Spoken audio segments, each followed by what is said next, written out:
Chapter 533. In Fulu Pavilion, the two family heads returned to the shop and looked nervously at the spiritual jades returned by Li Mu. They asked, "Senior, this is? If you think the price is too low, we can discuss it again." Li Mu returned the spiritual jades to them and said, "This is a new rule of our Fulu school. 4 valuable Fulu items of the heaven realm and above. After the writing is done, you must hand over the spiritual jades and talismans. This way, in a month, you can come to Great Zhou's Shindu to pick up the talismans." Hearing this, the two felt relieved and accepted the spiritual jades. They smiled and said, "That's good. We originally planned to go to Great Zhou's Shindu to take a look, so it's on the way." As they walked out of Fulu Pavilion, the two sighed in their hearts. Although they were both leaders of Dao, Xuanzong and Fulu School's attitude towards small and medium-sized sects and families was completely different. Xuanzong was high and mighty. Their shop was opened here, and every time they sold a product they had to give 40% of the income to Xuanzong. Compared to Xuanzong, Fulu School treated them especially well, living up to its name as the leader of Dao. After sending the two off again, Li Mu finally understood how Xuanzong's magnificent mountain gate and the spiritual jade plaza outside were built. Including the other 5 sects of Dao, the large and small sects of Zhu province, the cultivation families and countless rogue cultivators were all contributing to Xuanzong's construction. While most of the countries in Zhu province were still in a feudal society, Xuanzong had already taken a step into capitalism. He was the one who wasted his breath, and the one who was tired of writing talismans. In the end, he was actually working for Xuanzong. Li Mu felt a nameless anger rise in his heart. He angrily asked, "Does our Fulu school not have a mountain gate of our own? Why do we have to do business in someone else's place?" Jianghu said, "This is sect master's idea. He said that White Cloud Mountain is a sacred land of the Dao sect and shouldn't do such unscrupulous things." Li Mu waved his sleeves and snapped, "Don't mention him to me. Xianxia, that prodigal son of a bitch. How many spiritual jades has he earned for others over the years, yet he can't even gather the materials for the heavenly secret talisman. How does he still have the face to be the sect leader?" Jianghu silently lowered his head. He couldn't interrupt when his uncle master was scolding the sect master, and he didn't dare to interrupt. Li Mu scolded Xianxia and calmed down very quickly. It was understandable that Xuanzong would provide the platform and take a cut from the transaction. However, they were too black-hearted. 50,000 spirit jades were gone for no reason. Li Mu's heart was bleeding. He was both angry and distressed. When he walked to the first floor and saw the situation inside, he was even angrier. Although there were many customers lining up outside, there weren't many Fulu school disciples in charge of serving customers. There weren't enough people in the shop to begin with. The few disciples who were acting as temporary clerks were still gathered together and chatting happily. They ignored the customers and ignored them. A few customers came in and walked around. When they realized that there was no one to serve them, they turned around and went to other shops. Other than Fulu school, there were also people who were good at Fulu from various sects, as well as some mid-level cultivation clans. The mid-level and low-level Fulu they produced were also of good quality. People who wanted to buy Fulu might not only choose Fulu school. Most of these disciples usually cultivated in their sections. How would they know the ways of commercial service? It was unknown how many customers went to other shops because of their arrogant and rude attitude. Li Mu inadvertently glanced around and saw a familiar figure in the shop on the first floor. It was the stall owner who Li Mu had bought a large amount of clothes and accessories from.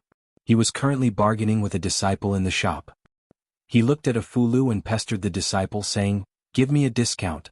1,000 spirit jades is really too expensive. How about I buy 2 pieces and you give me a 20% discount?" The Fulu school disciple was unmoved. He said indifferently, "The Fulu's price is set by the elders. We don't accept any bargaining. If you want to buy, then buy. If you don't want to buy, then go elsewhere. There are plenty of Fulu on this street." The young man looked at the Fulu floating on the counter and hesitated for a long time. In the end, he decided to give up. Just as he was about to walk out of the shop, a voice came from behind him. "Wait." The young man turned around and saw the young man who had thrown out 20,000 spirit jades standing behind him. After being stunned for a moment, his expression suddenly changed. He said, "Don't tell me you're going back on your word. Once a product is sold, it can't be returned unless there is a problem with the quality?"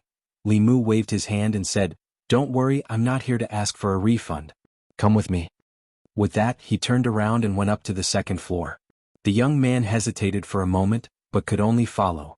When they reached the second floor, Li Mu sat down and said to the young man, Sit. The young man immediately shook his head and said, Senior, if you have something to say, I'll just stand and listen.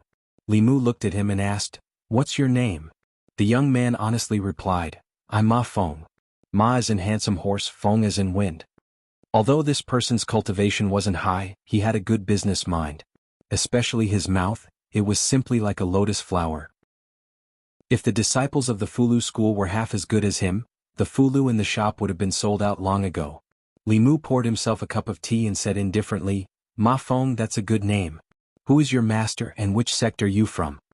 Ma Feng still didn't know why this expert from the Fulu school was looking for him. He didn't dare to hide anything and continued, Senior, I don't have a master, nor do I belong to any sect. The reason I embarked on the path of cultivation was because I found an introductory book on Qi cultivation at an old bookstall when I was young. I pondered on it blindly and unintentionally walked on this path. Li Mu looked at him and suddenly asked, Are you willing to enter my Fulu school? Ma Feng was stunned. As a rogue cultivator, he had no sect, no background, and no one to guide him in cultivation. His biggest dream was to enter a sect, but his aptitude wasn't good. Even small sects weren't willing to accept him. Entering one of the 6 Taoist sects was something he didn't even dare to dream of. After coming back to his senses, he immediately knelt down and said loudly, This disciple is willing. Li Mu nodded and said, Very good. From now on, you are a disciple of the 4th generation of the Fulu school. Ma Feng immediately took off a bag from his back and placed it in front of Li Mu. He said, These are the spiritual jades that Martial Granduncle used to buy the Immortal clothes and accessories. This disciple will return them to you. He had seen what happened in the market and guessed Li Mu's identity. He immediately changed the way he addressed him. Li Mu waved his hand and said, These belong to you. Keep them for yourself. Ma Feng put the bag back on his back and said respectfully, Thank you, Martial Granduncle. Li Mu said, Get up and talk. I have some things to ask you. Ma Feng stood up from the ground and said, Please ask, Martial Granduncle. This disciple will tell you everything he knows. Li Mu said, If you were to manage the Fulu Pavilion, what would you do? Ma Feng was stunned again. Let me manage the Fulu Pavilion? Li Mu nodded and said, You can speak your mind boldly. Ma Feng had a thoughtful look on his face. He was not talented, short and ugly. Even though small sects didn't accept him. There must be a reason why this senior was willing to let him join one of the 6 Taoist sections. This was his chance. If he grasped it, his future cultivation path would be smooth. If he didn't, he might just be an insignificant rogue cultivator for the rest of his life. He took a deep breath and said, Martial Granduncle, this disciple thinks that there is a big problem with the Fulu Pavilion now. Li Mu gestured to him with his hand and said, Sit down and talk slowly. Ma Feng sat down and said boldly, First, in the Fulu Pavilion, the attitude of the senior brothers towards the customers is too bad. We are not the only shop that sells Fulu here. Since we are the sellers, we have to prioritize the customers. Many customers are not treated in time after entering the shop, so they will go to other shops. In the middle and low-grade Fulu, the quality of our Fulu is not better than the other shops, but the price is too high and there is not much competition. This has caused a large loss of customers. Ma Feng observed Li Mu's expression as he spoke. Seeing that he was not angry because of these words, he continued to speak boldly. Second, the selling method in the shop is too rigid.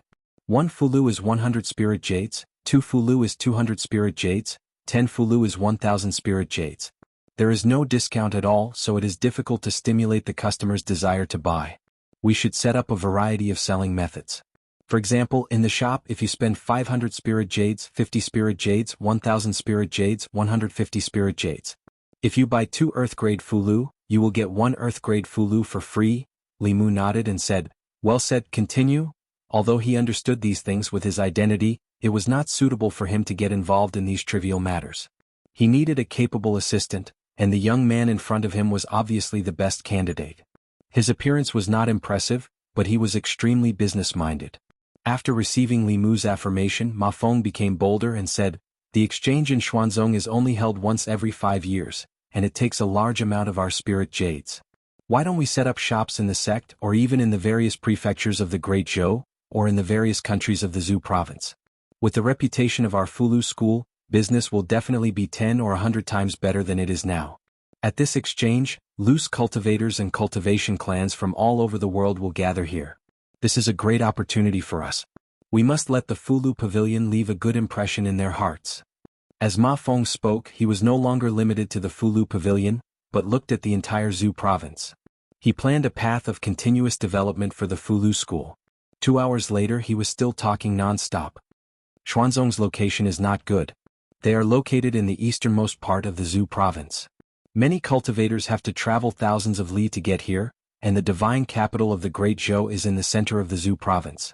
If we can build a market like this in the divine capital of the Great Zhou and invite the various sects and cultivation clans to move in, we will only take 10% of the spirit jades. This will definitely attract everyone.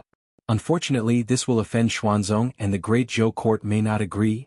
Although Li Mu also wanted to do this and this would bring in a large amount of tax for the court, there was no doubt that this would cause Xuanzong to have no business at all. Offending the number one sect of Taoism, the strongest power in the Zhu province, was clearly not a good choice at the moment. We'll talk about this later. Li Mu stood up and gently patted Ma Feng's shoulder. From now on, I'll leave the Fulu Pavilion to you. Chapter 534. Fulu Pavilion. Li Mu brought Ma Feng in front of Qing Jingzi and said, "This is Ma Feng, a new fourth-generation disciple." Ma Feng hurriedly bowed to Qing Jingzi and said, "Greetings, martial uncle." Now was not the time for the sect to recruit disciples, but the head martial uncle and martial uncle all had special privileges. Qing Jingzi was just surprised. This person's appearance was ordinary and could even be called ugly. His cultivation was pitifully low. Why did martial uncle make an exception and let him in? Thinking back to when he entered the sect, he had passed many trials and eliminated many opponents before successfully becoming a disciple of Fulu school. Li Mu continued to say to Qing Jingzi, "From now on, Ma Feng is the shopkeeper of Fulu Pavilion. You will assist him in managing Fulu Pavilion. The two of you will discuss the matters of the pavilion. If there is anything you cannot decide, then come find me." Qing Jingzi's face was filled with shock. He could not believe his ears. A new fourth-generation disciple had instantly replaced his position to become the manager of the Talisman Pavilion, and this caused him to be unable to accept it for a moment.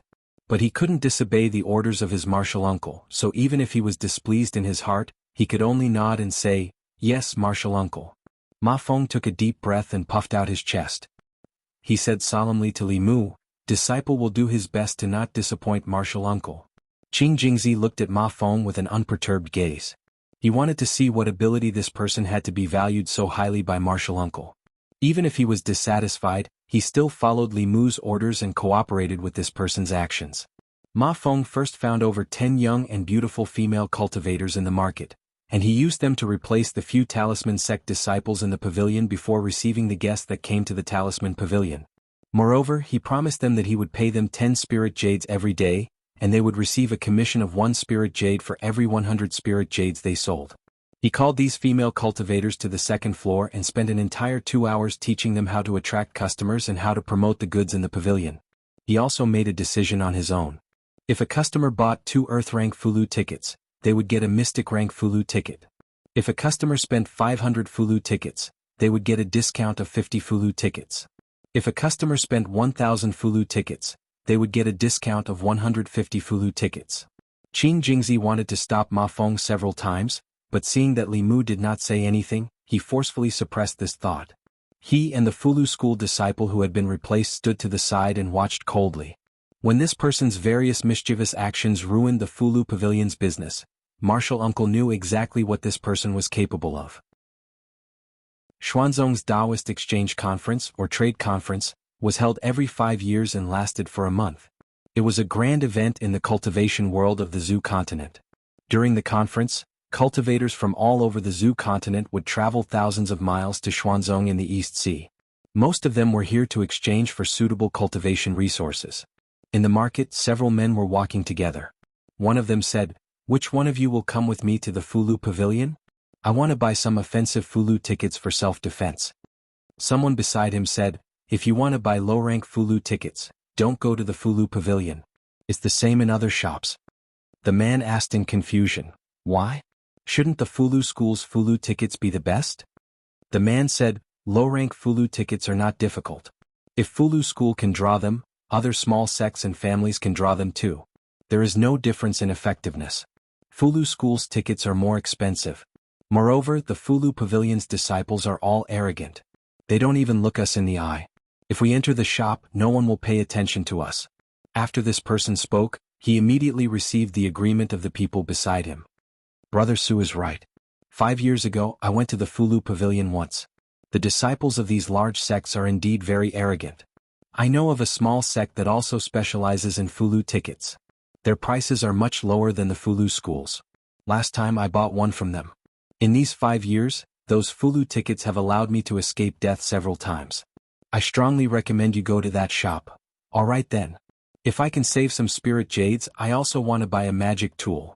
Just as the group was about to walk past the Fulu Pavilion, 2 beautiful female cultivators suddenly came up to them.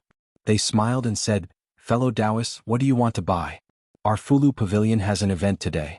If you spend 500 spirit jades in the pavilion, you can return 50 spirit jades. If you spend 1,000 spirit jades, you can return 150 spirit jades." The smiles on the faces of the 2 female cultivators were extremely gentle and beautiful. The business of the Fulu Pavilion was closely related to their remuneration. The more customers they received, the more spirit jades they would receive. If rogue cultivators wanted to earn spirit jades to cultivate, they would have to risk their lives every time. How could it be as simple as this? In order to attract customers, they used almost all of their skills. The male cultivators originally didn't plan to come to the Fulu Pavilion, but they couldn't resist the enthusiasm of the 2 beautiful female cultivators and entered the shop with some reluctance. The situation inside the Fulu Pavilion was completely different from the last time they came. There were no longer stiff faces of the disciples of the Fulu school. Instead, there were beautiful female cultivators with sweet smiles. The 2 female cultivators first brought them to a resting area with tables and chairs. They poured tea for them and then asked with a smile, "Fellow Taoists, what kind of Fulu do you need? Do you need me to introduce it to you?" Sitting on comfortable soft stools and tasting fragrant tea, the male cultivators felt embarrassed even if they wanted to leave. One of the male cultivators' throat moved and he said, "I need some profound rank offensive Fulu."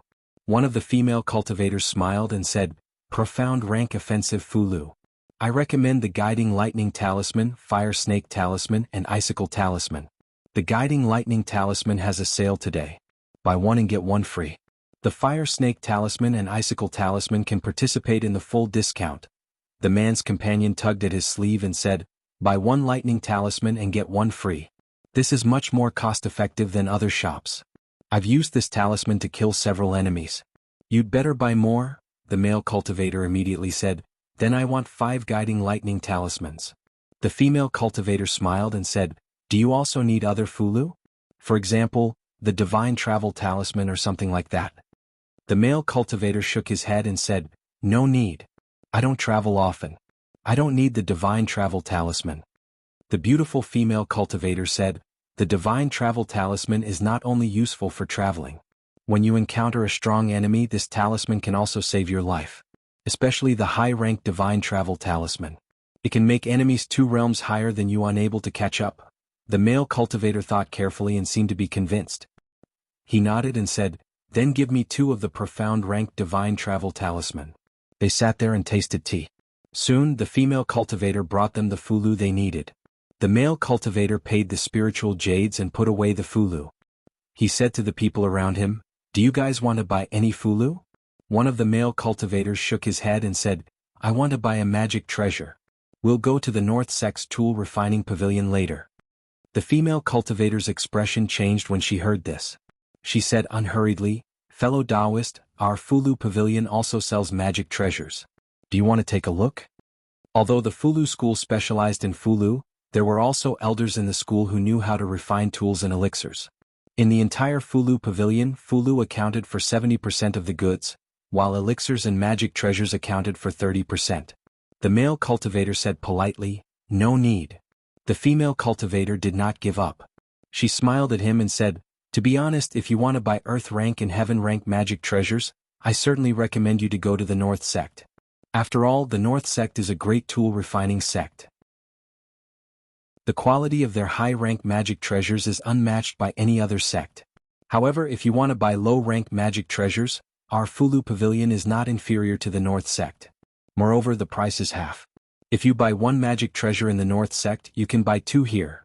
The male cultivator thought carefully and his expression changed. He did not go to buy Earth rank and Heaven rank magic treasures. He could not afford those magic treasures even if he sold himself. Just as they thought, in terms of low-rank Fulu, some small sects' Fulu quality was not inferior to the Fulu school. As for low-rank magic treasures, the Fulu school would not be inferior to the North sect. If it was not for the fact that magic treasures had to be produced by the North sect, then it was not bad to use the Fulu schools. Moreover, the price was much lower than the North sects, which made him very tempted. Originally he could only buy one offensive Dharma artifact. Now he could buy another defensive Dharma artifact. This was an irresistible temptation. He quickly made a decision in his heart. He immediately stood up and said, "Please take me to see the Dharma artifact." At the staircase on the second floor, Qing Jingzi and the other Fulu school disciples looked at the bustling scene on the first floor. Their faces were filled with shame. In just 2 hours the shop's turnover had exceeded theirs in a day. Qing Jingzi finally understood why his uncle master wanted to use this person to replace him. He was sincerely convinced and bowed to Li Mu. "Uncle master has a good eye for people. I admire you from the bottom of my heart." Li Mu waved his hand and said, "You guys go down too. See if there's anything you need help with. Don't just stand here." Including Qing Jingzi, all the disciples went down the stairs. In just a few hours the shop's situation changed completely. Li Mu knew that professional matters should be left to professionals. Although Qing Jingzi and the other Fulu school disciples were talented and had high cultivation, they were not suitable to sell goods. In terms of business in the cultivation world, the Talisman Charm sect was blessed by the heavens. As one of the 6 sects of Tao, it was a famous brand that had existed for thousands of years. Just its signboard alone was able to attract many customers. If it were to carry out some appropriate marketing methods and bring in some service and sales talents, then the Talisman Pavilion would simply become a large-scale spirit jade machine. Many businesses in the cultivation world were profitable. Not only Fulu school but also Danding sect, the North and South sects, large and small sects and aristocratic families. The cost of 10 pieces of spirit jade would be sold at least 100 pieces of spirit jade. With a little promotion, buy one get one discount, it would immediately become the conscience of the industry. But the spirit jade would be split with Xuanzong. The better the shop's business, the more Li Mu's heart would ache. But there was no other way. Although Li Mu also wanted to move the shop back to the sect and not give Xuanzong a chance to exploit it, before that he had to make Fulu Pavilion famous. Xuanzong had his eyes on Fulu School's spirit jade, while Li Mu had his eyes on their influence. In the current cultivation world, only Xuanzong could gather so many cultivators in one place. Li Mu's purpose on this trip was to help Wanwan untie the knot in her heart. He interfered in Fulu Pavilion's business, but he really couldn't stand by and watch. The higher-ups of Fulu School all had profound cultivation and looked down on merchants. But they never thought that without spirit jade, how could low-level disciples improve their cultivation? Without talisman liquid and spiritual medicine reserves, the elders of the sect were about to die. They could only watch helplessly. After all, they were also part of Fulu School. There were some things that Xianxia didn't have to worry about, but Li Mu had to worry about him. Fulu Pavilion's business was on the right track for the time being, so Li Mu didn't have to worry too much. He came to Fulu Pavilion's 3rd floor. Wanwan and Xiaobai were playing flying chess, and Xianxia was watching from the side. Li Mu looked at Xianxia from afar and said, "Xianxia, come to my room for a moment." Chapter 535. On the 3rd floor of Fulu Pavilion, Xiaobai and Wanwan were playing aeroplane chess. Occasionally they would turn their heads to look at a room not far away. Xianxia and Li Mu's "n" and "ah" sounds could be heard from the room. Dragon language was really difficult to learn. At first they were curious and wanted to learn it, but because it was too difficult they both gave up very quickly. In the room, Li Mu looked at the strange characters that Xianxia wrote on the paper and made strange sounds. Xianxia shook her head and corrected him, "That's not how you pronounce it. Repeat after me %. Li Mu imitated, %. No, it's %. %. Xianxia had to correct him many times before Li Mu finally learned this note. He had always thought that he was smart until he began to learn the dragon language. When he first learned the Xingua language it was as easy as blowing off dust. However, the dragon language could not be learned in that way. It could only be taught by a dragon hand in hand and mouth. Li Mu also knew many Fey languages, but none of them were as difficult as dragon language. It made him wonder from time to time if dragon language was the language of this world. After learning for a while he said to Xianxia, "Your language is too difficult. If you don't have anything to do tonight, you can stay in my room. With their cultivation, it was no problem for them to not sleep for a few days and nights. Li Mu was now very curious about the dragon race. The first thing he needed to do was to learn dragon language. The Xuanzong Exchange Conference would last for a month. Li Mu was not in a hurry to go back, since he had traveled thousands of miles to come here. In the next few days he and Xianxia stayed in their room and didn't come out at all. They studied day and night. Fulu Pavilion's business was also booming. Among the 6 sects shops, only Fulu School was willing to lower themselves and truly think from the perspective of their customers. In just a few days the Talisman Pavilion's reputation had spread throughout the market, and the number of customers was increasing day by day. Some customers were even willing to come here to buy low-level elixirs and magic weapons, instead of choosing the Danding sect and the North sect. Pill Cauldron Pavilion, Weapon Forging Pavilion, Spirit Array Pavilion. The disciples of the various sects clearly discovered that the number of customers in their shops for this exchange meeting was much less than in the past. After some investigation, they discovered that many of the customers had been led away by Fulu Pavilion. However, they didn't care too much about it. Cultivators prioritized cultivation. If it weren't for the sect's request, they wouldn't even bother to come here and waste a month doing business. The other sects didn't care, and Xuanzong naturally didn't care either. The better Fulu School's business was, the more benefits Xuanzong would reap. No matter how the other sects and clans competed for customers, Xuanzong would always be the final winner. A few days later, under Xianxia's tutelage day and night, Li Mu finally managed to reach a rudimentary understanding of dragon language. Of course, he was still far from being able to understand the Dragon King's diary. Today there was a lecture by Xuanzong. Li Mu planned to go listen. First, he wanted to go out and get some fresh air. Second, he had received Xuanzong's invitation to participate in the lecture. For this exchange meeting, Li Mu was the only second-generation disciple of Fulu School. He still had to give face to Xuanzong. There weren't many people in Fulu Pavilion today. There weren't even many customers in the market. On the neighboring island, a large training hall was packed with people.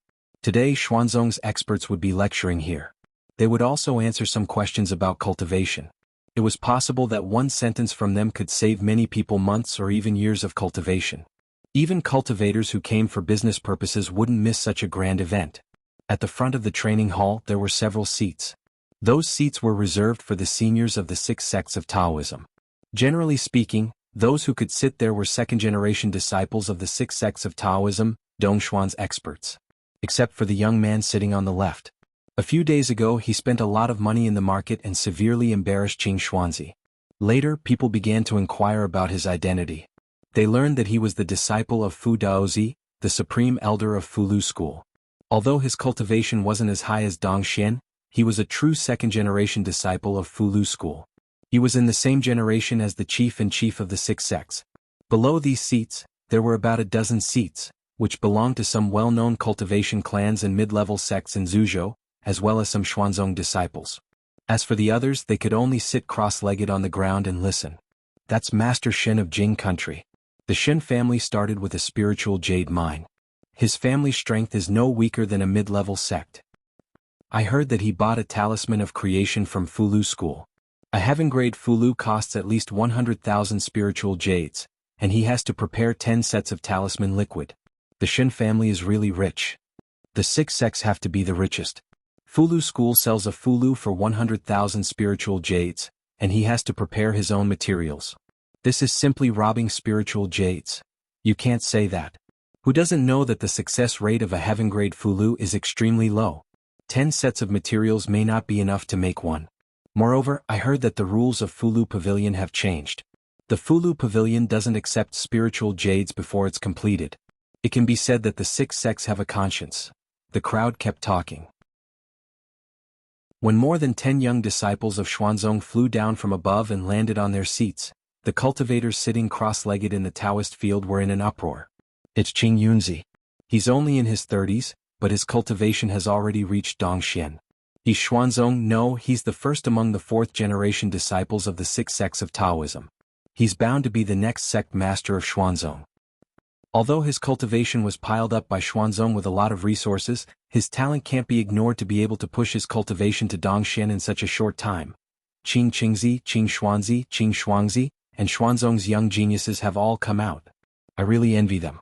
Each of them has amazing talent and has such a powerful sect behind them. Sooner or later they'll become the strongest in the world. Amidst the discussion, Li Mu's gaze swept across the young disciples. When his gaze swept across a young disciple, he felt a sense of familiarity in his heart. That young disciple called Qingqingzi gave him a sense of familiarity. However, Li Mu had never been to Xuanzong before, and he didn't know any Xuanzong disciples. He quickly searched through his memory and soon this person's figure overlapped with a shadow in Li Mu's memory. A few years ago, when Li Mu was still working in the North County, the wife of the Rat King under the White Demon King was once injured by a human cultivator. The human cultivator who injured the Rat King's wife was the one who killed Xiao Bai's entire family. Xuanzong's Qingqingzi looked exactly like that person. Not only that, but his aura also reminded Li Mu of the aura that remained in Xiao Bai's grandmother and the Rat King's wife. Just as Li Mu confirmed this person's identity, a fierce shout came from a futon in front of the training hall. "Give me back my grandmother's life." A white figure flew up from the futon. The sword in his hand was already unsheathed, and the tip of the sword was pointed at Qingqingzi. This sudden change immediately attracted the attention of countless people in front of the training hall. The cultivators in the training ground were extremely shocked. There was actually someone who dared to assassinate a disciple of the Shen sect right in front of the elders of the Shen sect. This kind of suicidal behavior could be considered crazy. Qingqingzi and the other young disciples didn't expect this to happen. Facing that figure, the others didn't move. They believed that Qingqingzi could deal with it alone. Qingqingzi was stunned for a moment. When he came back to his senses, he unsheathed the long sword on his back and faced the figure. After a short exchange, he found that the beautiful woman's cultivation was almost the same as his. He was shocked and confused. When did he provoke such a strong cultivator? Facing such an opponent, Qingqingzi didn't dare to underestimate her. He immediately used several of his most powerful spells. However, facing his spells, the woman only cared about attacking and didn't defend at all. Every time his attacks landed on her body, they would immediately dissipate. After a short exchange, Qingqingzi had already determined that the woman not only had a good cultivation, but also had a defensive treasure. He wouldn't be able to defeat her in a short time. Just as he was feeling anxious, the old man in the front seat suddenly stood up and snorted. He said loudly, "Who are you? How dare you come to my Xuanzong?" As soon as he finished speaking, a transparent giant hand appeared in the void and grabbed at the woman. Under the pressure of the giant hand, the cultivators with low cultivation suddenly felt like Mount Tai was pressing down on them. They found it difficult to breathe. Even the strong cultivators in the creation realm found it difficult to breathe. They were shocked by the power of Dongxian. Under the pressure of the giant hand, Xiao Bai couldn't move. She could only watch as the hand grabbed at her. In the next moment, a figure that wasn't very big but made her feel at ease stood in front of her. Li Mu floated in the void in front of Xiao Bai. He didn't do anything. The aura in his body swept out and the giant hand collapsed. After a moment of silence, there was another uproar. "Isn't that the senior from Fulu School? Why is he helping this assassin? Didn't you notice that this female assassin is the beauty who has been following this senior around? What's wrong with Qingqingzi? He seems to have a death feud with this beauty. This is going to be interesting." The conflict between Fulu School and Xuanzong. As the crowd discussed in low voices, someone suddenly realized something and said in surprise, "The one who attacked just now was Senior Miao Yuanzi from Xuanzong. He has advanced to Dongxian many years ago. This senior from Fulu School is only at the 5th realm, but he blocked Senior Miao Yuanzi's angry attack so easily. It's unbelievable." Only then did the crowd realize this. They all looked at the figure floating in the void with shocked eyes. Among the disciples of Xuanzong, Qing Xuanzi's face was pale. If Elder Miao Yuanzi's palm strike had landed on him, he would have been seriously injured even if he didn't die. However, it was easily resolved by this person. Thinking of the conflict between him and this person, Qing Xuanzi suddenly felt a wave of fear. Li Mu slowly landed and looked back at Xiao Bai. Xiao Bai bit her lower lip and tears welled up in her eyes. She choked and said, "Benefactor, I..." Li Mu held her in his arms with one hand and patted her back. He said softly, "I know. Leave the rest to me." Wanwan and Ching Xan also left the crowd and quickly stood beside Xiao Bai. Li Mu waved his hand and a golden light shot out. Qingqingzi suddenly felt his waist tighten, and he couldn't circulate his spiritual power.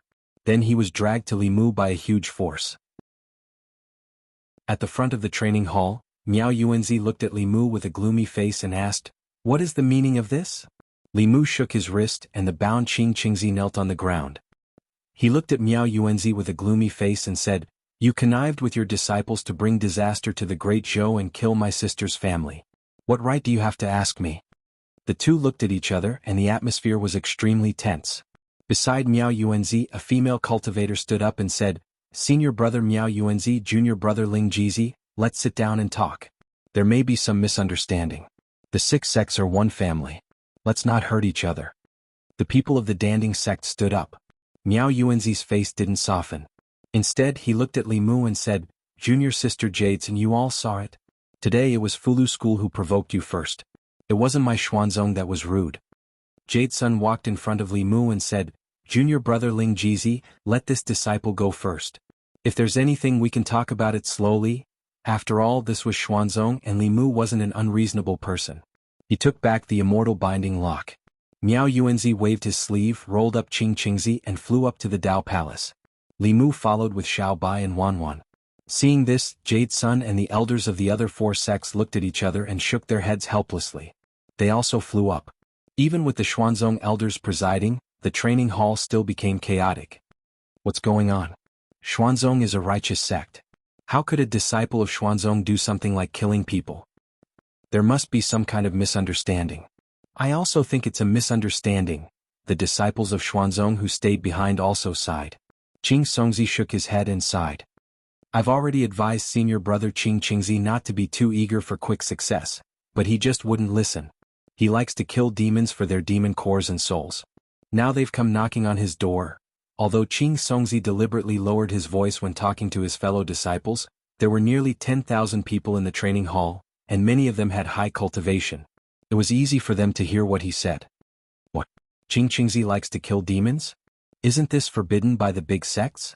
Besides, the Great Zhou court doesn't allow this kind of behavior. Forbidden is forbidden. Killing demons isn't killing people. How could a core disciple like Qingqingzi be punished by the sect for killing a few demons? So what that senior said is true. So what if it's true? So what if it's false? How can Fulu School's strength compare to Xuanzong? If you were Xuanzong sect master, would you punish a core disciple for such a small matter and damage the sect's reputation? Hearing the discussion, a Xuanzong female disciple glared at Qing Songzi and said, "Qing Songzi, can you shut your mouth?" Qing Songzi said innocently, "I'm just doing this for senior brother Qingqingzi's sake. Let's go up and take a look. I don't know how the sect master will punish senior brother Qingqingzi." Chapter 536. Xuanzong. There were 9 peaks hanging upside down above the East Sea. In the Taoist palace on the 9th peak, the elders of the 6 Taoist sects had gathered. A middle-aged man dressed in colorful robes looked at Qingqingzi and asked, "Qingqingzi, is it like what Marshal Granduncle Ling Jizi said, that you have committed such evil deeds in the North County?" Qingqingzi stood in the hall and said loudly, "Sect master, this lady must have mistaken me for someone else. I have never been to the North County, and it is impossible for me to kill her clan. I am innocent."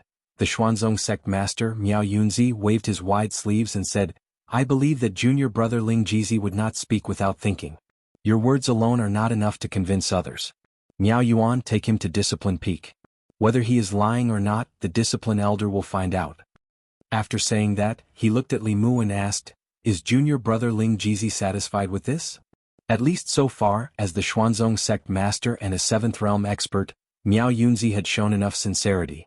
He did not protect the disciples of the sect, but dealt with them according to the rules of the Xuanzong sect. Li Mu had no objections to this. He held Xiao Bai's hand and gave her a comforting look. After Qingqingzi was taken away, the atmosphere in the Taoist palace was gloomy. Jade-sun took the initiative to speak and said with a smile, "It has only been a year since we parted in the Demon Nation, but junior brother Ling Jizi's cultivation has already reached the peak of the creation realm. It really makes me feel ashamed. I'm afraid that Fulu School will have another expert soon." Li Mu had a good impression of this senior sister of the Danding sect. He smiled and said, "I just encountered some opportunities." Jade-sun said, "Junior brother, there is no need to be humble. As cultivators, opportunities and talent are indispensable. The so-called opportunities are also strength." Inside the Taoist palace, while Li Mu and Jade-sun were chatting, Qingqingzi's face was pale and his body was trembling slightly in Xuanzong Discipline Peak. Standing in front of him was not only the disciplined peak elder, but there were also two martial granduncles of the Miao generation and two grand elders of the Dao generation. Besides the sect master, Xuanzong's seventh realm elders were all here. An old man with a face full of wrinkles, white eyebrows, and a white beard said with a gloomy expression, "Such a thing actually happened during the exchange that occurs once every 5 years. Does the talisman puppet sect even respect my profound sect?" The other old man next to him narrowed his eyes and said, "Maybe they think that because Fulu school has a fourth transcendent cultivator they can compare to Xuanzong. If I remember correctly, the two from Fulu school have less than 2 years left. In 2 years, Fulu school will be the weakest of the 6 sects. They can't even compare to Danding sect and Spirit Formation sect." Only Taoist Miao Dun looked at Qing Qingzi and asked seriously, "Did you really kill that fox demon?" Qing Qingzi knew that he couldn't hide it in front of these elders. He said regretfully, "I didn't know that the fox demon was the sister of the Fulu school's martial granduncles." Taoist Miao Dun said angrily, "I didn't expect you to do such a thing. Come, let's go see the sect master." Elder Bai Mei looked at Taoist Miao Dun and said, "Wait." Taoist Miao Dun frowned and said, "Martial uncle, Qing Qingzi violated the sect rules." Elder Bai Mei looked at her and said, "In the Miao generation, your talent is second only to your senior brother. Now, even Miao Xian and Fulu school's Yuzhen have already transcended. But you're still in Dongxian. Stay in the sect and cultivate. Break through as soon as possible. Don't worry about anything else. Martial uncle. You can leave." Taoist Miao Dun looked at Elder Bai Mei. After taking a deep breath, she bowed and said, "This disciple will take her leave." After she left, Elder Bai Mei glanced at Qing Qingzi and said, "It's just killing a few demons. Those who are not of our race must have a different heart. The Great Zhou court is muddle-headed and treats demons as common people. Sooner or later they will be harmed.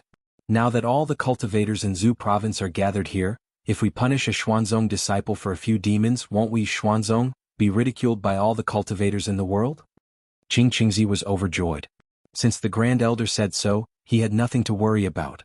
The other Xuanzong elders also fell into deep thought. The Grand Elder's words made sense. If it were any other time, given the relationship between Fulu school and Xuanzong, an ordinary Xuanzong disciple would probably be expelled from the sect for committing such a big mistake. Even a fourth-generation core disciple like Qing Qingzi would be severely punished. But now it was the quinquennial Taoist exchange. All the Taoist cultivators in Zhu province were gathered in Xuanzong. If this matter were to spread, it would damage Xuanzong's reputation. As the top sect of Taoism, Xuanzong's reputation was much more important than a fourth-generation disciple. Elder Bai Mei looked coldly at Qing Qingzi and said, "From now on, you are not allowed to leave the sect until you reach Dongxian." Qing Qingzi had just reached the 5th realm. Although he could enjoy a lot of resources in the sect, he did not know how long it would take for him to reach the 6th realm. Although he was unwilling, he could only bow and say respectfully, as the Grand Elder commands. Xuanzong Peak Taoist Palace. Li Mu was still talking with Jade Sun when Miao Yuanzi flew in alone. Miao Yuanzi asked, "What's the result?" Miao Yuanzi cupped his fists and said, "Sect Master Senior Brother, just now at Discipline Peak, Grand Elder personally performed a soul search on Qing Qingzi. This matter is indeed not his doing. There should be a misunderstanding."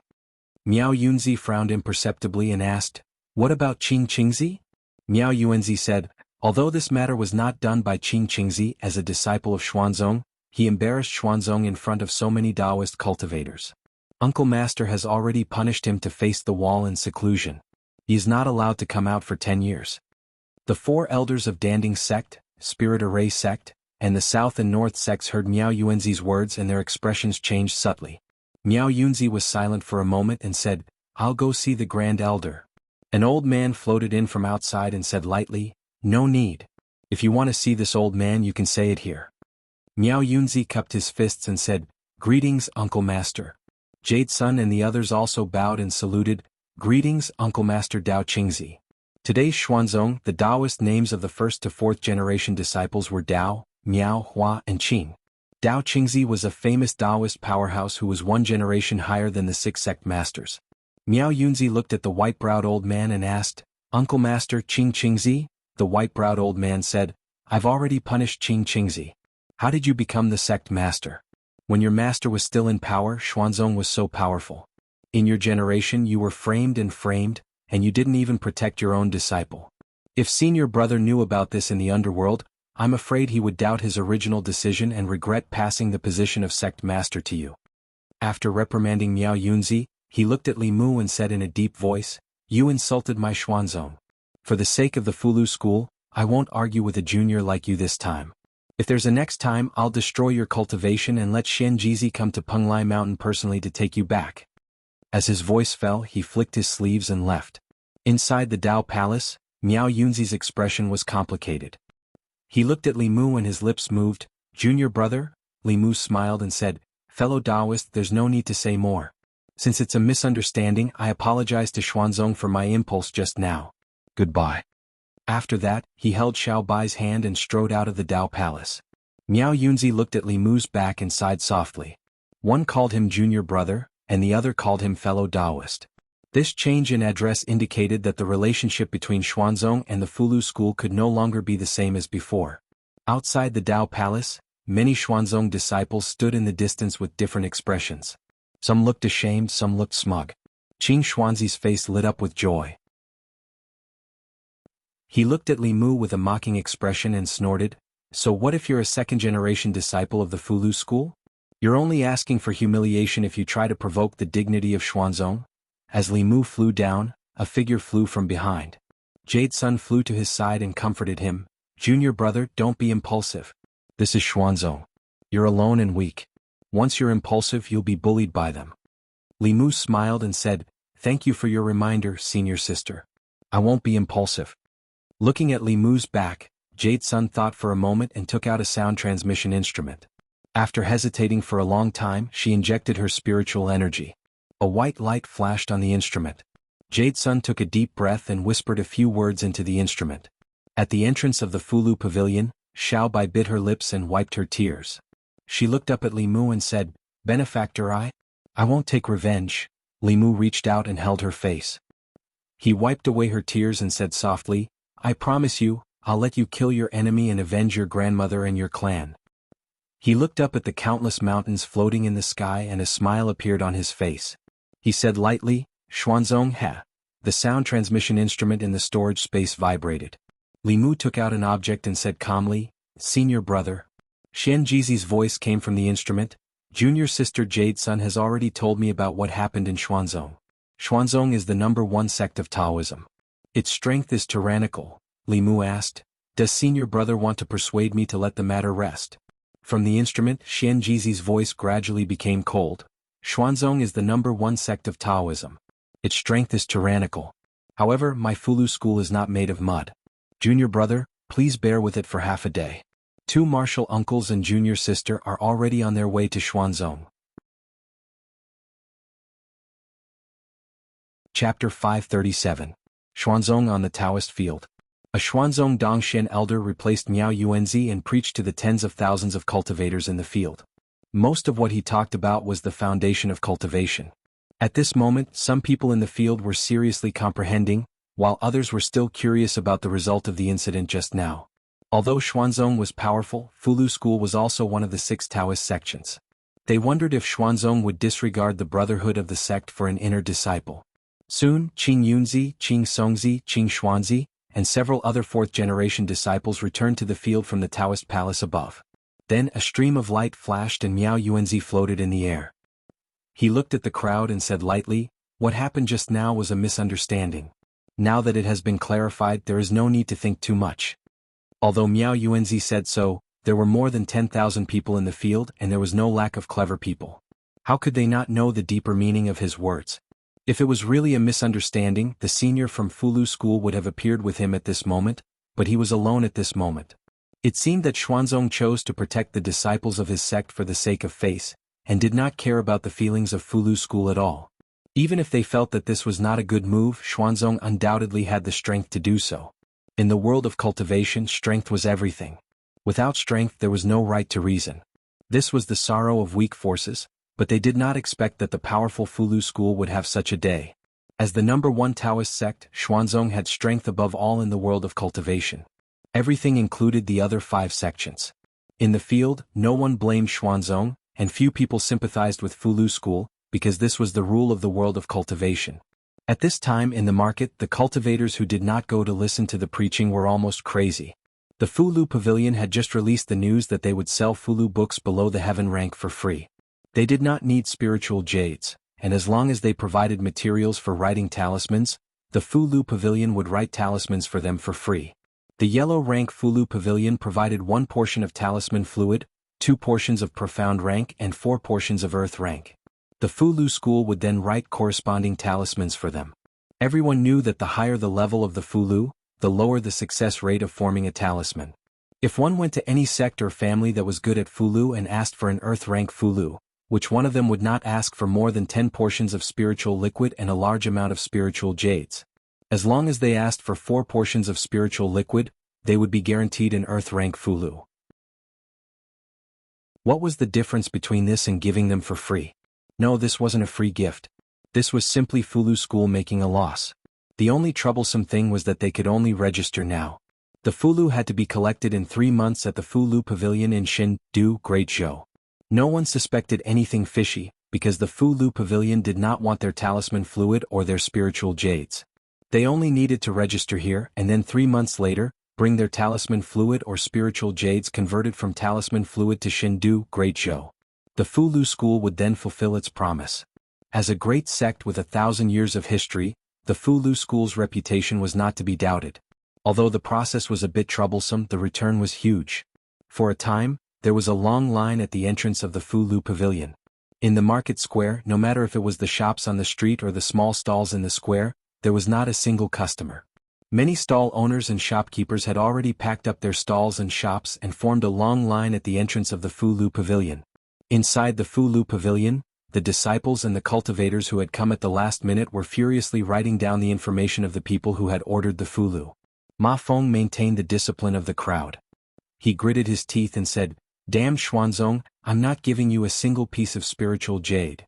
The cultivators in the line outside all had Dharma sound transmission artifacts and were constantly communicating. "Second uncle, hurry up and close the shop. Come to the Fulu Pavilion. Father, hurry up and prepare some spiritual medicine and spiritual jades. We're going to Xianxia, Great Zhou right now. Old Ma, are you at the training hall? Don't listen. Why are you still listening to such useless things at a time like this? Hurry up and come to the Fulu Pavilion. There's a big bargain. Don't blame me for not reminding you if you're late." In the Xuanzong training hall, Miao Yuanzi was preaching. At some point in time, cultivators began to leave one after another. In the past, when he preached, this kind of situation would occur, but it was never on such a scale. Some of them left in a hurry after receiving the message from the Dharma sound transmission artifact. Some saw the people around them leave and also left after asking. When nearly 1,000 people left inexplicably, some Xuanzong disciples went to investigate and finally found the source of this matter. On the celestial mountain floating at the highest point of the sea, a Xuanzong elder said to Miao Yuanzi, "Sect Master, the Fulu school's actions have broken the rules of the market. We can't allow them to continue like this." Miao Yuanzi felt guilty in his heart. When he heard this, he only waved his hand and said, "Let them be." The elder frowned slightly. "But Sect Master, this goes against the rules set by me, Xuanzong." Miao Yuanzi glanced at him and said, "I said, don't interfere in this matter." The elder looked up at him and slowly retreated. After leaving the Taoist palace, he flew to another mountain. In the Taoist palace, Taoist Master Miao Dun looked at Miao Yuanzi and asked, "Senior brother, don't you think that Xuanzong has changed and is no longer the Xuanzong of the past?" Miao Yuanzi looked in the direction that the elder disappeared inside. In the end, he was indifferent and speechless. Not long after, accompanied by 2 elders, Daoist Chengzi flew out of the mountain and went straight to the market below. His face was gloomy and he said in a low voice, "It seems that the Fulu school really doesn't take Xuanzong seriously these years. Since that's the case, I'll teach this arrogant disciple a lesson on behalf of Fu Daozi." On the 3rd floor of the Fulu Pavilion, there was an hourglass on the table in front of Li Mu. It was the hourglass that he used to keep track of time when refining pills. At this moment, the sand in the hourglass was almost gone and there was only a small handful left. Before the sand was completely gone, a powerful aura suddenly came from the top of the Fulu Pavilion. It was the aura of Xuanzong's Grand Elder, Daoist Chengzi. Daoist Chengzi's figure flew from above and he said angrily, "Junior of the Fulu school, you've repeatedly challenged my Xuanzong's bottom line today. I'll teach you a lesson on behalf of Fu Daozi." The voice of Xuanzong's Grand Elder reverberated in the market and into the ears of countless cultivators. At this moment, everyone's impression of the Fulu school had improved greatly. Xuanzong's behavior just now was extremely immoral, and now it was even more outrageous. A Grand Elder of a sect with a cultivation of the 7th realm was bullying a 5th realm junior. How could such behavior be done by a fellow Taoist? Just as the surrounding cultivators began to sympathize with the young man from the Fulu school, on the 3rd floor of the Fulu pavilion, Li Mu looked at the remaining sand in the hourglass and took a step forward. He was already outside the Fulu pavilion. He looked directly at Taoist Chengzi and said coldly, "Xuanzong, you shameless old man. Do you think you're qualified to teach me a lesson on behalf of my master?" There was a long line of cultivators at the entrance of the Fulu pavilion. When Li Mu's voice rang out, the noisy market instantly fell silent. If Xuanzong scolded their Grand Elder like this, the Fulu school would probably completely fall out with Xuanzong this time. Although this sentence pleased many cultivators, they also knew that this young man's fate would probably be very miserable. After all, there was an insurmountable gap between their cultivation levels. Taoist Chengzi also did not expect this young man to be so presumptuous. His face instantly darkened. In the void, an invisible hand grabbed at Li Mu. It was the same divine power that Miao Yuanzi had used, but its power was completely different. Li Mu felt that his body was trapped by the power of heaven and earth and could not move at all. Even the ordinary Dongshen could only watch as the giant hand grabbed at him, let alone the creation realm cultivators. This reminded Li Mu of the first time he met the Lord of Illusions. However, he was no longer the weak cultivator with divine power that he used to be. Li Mu used his mind to disperse the power of heaven and earth around him. The law bell flew out of his body and merged with Li Mu's body. At the same time, a Fulu talisman appeared in Li Mu's hand. He used his dermic powers to activate the talisman. The Fulu burned, and the shadow of a woman walked out of the Fulu. She exuded the aura of a 6th realm cultivator. Below, the crowd exclaimed in surprise. He's actually planning to resist. This aura? Is this a heaven-grade golden armor divine army talisman? It seems a little different. Even a heaven-grade divine army talisman is useless. A 6th realm cultivator is no threat to Elder Dao Chengzi. To everyone's surprise, the shadow of the woman who walked out of the Fulu didn't attack Dao Chengzi. Instead, she merged with the young man from the Fulu school, causing his aura to rise to the 6th realm in an instant. The invisible giant hand was already reaching for him. Li Mu didn't dodge. The bell shadow on his body flashed and the giant hand collapsed. The bell shadow also collapsed and dissipated. He knew very well that the Empress Divine Avatar wouldn't exist in his body for long. Before Dao Chengzi could do anything else, he had already launched an attack. He used his mind to control the power of heaven and earth. Wind and thunder intertwined around Dao Chengzi. The 6th realm elders of the Black Sect who had rushed over after hearing the commotion felt a chill in their hearts when they saw the wind and thunder. This was definitely a supernatural power that only a 6th realm cultivator could use. Dao Chengzi stood where he was and looked at Li Mu indifferently. A protective shield appeared around his body, blocking the astral wind and lightning outside his body. The next moment, dark clouds suddenly gathered above his head. Wind mixed with black raindrops fell, and the shield around Dao Chengzi's body started to thin rapidly. The dragon clans called the wind and summoned the rain. A hint of shock flashed across his eyes. Outsiders might not know, but he knew better than anyone else that the power of these spells was comparable to that of the most powerful cultivators in Dongshen. Of course, this was far from enough for him. He floated in the air and only maintained the shield. He didn't do anything else. Even with his status and position, he had failed to capture a 5th level junior personally. If he were to make a move again, even he would lose face. When he used all his trump cards and completely understood that the gap between the two realms couldn't be closed no matter what he did, he would realize how laughable he was. He would become a joke who overestimated himself and was like an ant trying to shake a tree. Countless elders from Xuanzong had already flown out. They floated quietly outside and no one intervened. If they had to intervene in the battle between the Grand Elder and the junior from Fulu School, after this exchange Xuanzong would also become the biggest joke in Zhuzhou. However, they looked at Li Mu with fear that shouldn't exist. The disciples of the Qing generation looked at the battle in the sky. Instead of fear, they were shocked and terrified. This person was only the same age as them, but he could already fight the Grand Elder. Even if he lost in the end, no one had the right to laugh at him. In the sky, Li Mu didn't have time to pay attention to the discussions below. Without a doubt, without relying on the Empress or the demonic corpse, Dao Qingzi was the most powerful enemy he had ever encountered. His most powerful attack couldn't even break through the defense set up by Dao Qingzi. There seemed to be a natural barrier between the two of them. No matter how hard he tried, he couldn't cross it. If he couldn't fight head-on, he could only use his wits. Li Mu took a deep breath. His Qingxian sword flew out instantly, turning into sword shadows that filled the sky and attacked Dao Qingzi. Tens of thousands of swords flew out. A sixth realm elder from Xuanzong narrowed his eyes. He took a deep breath and said in a low voice, "What a powerful Taoist technique.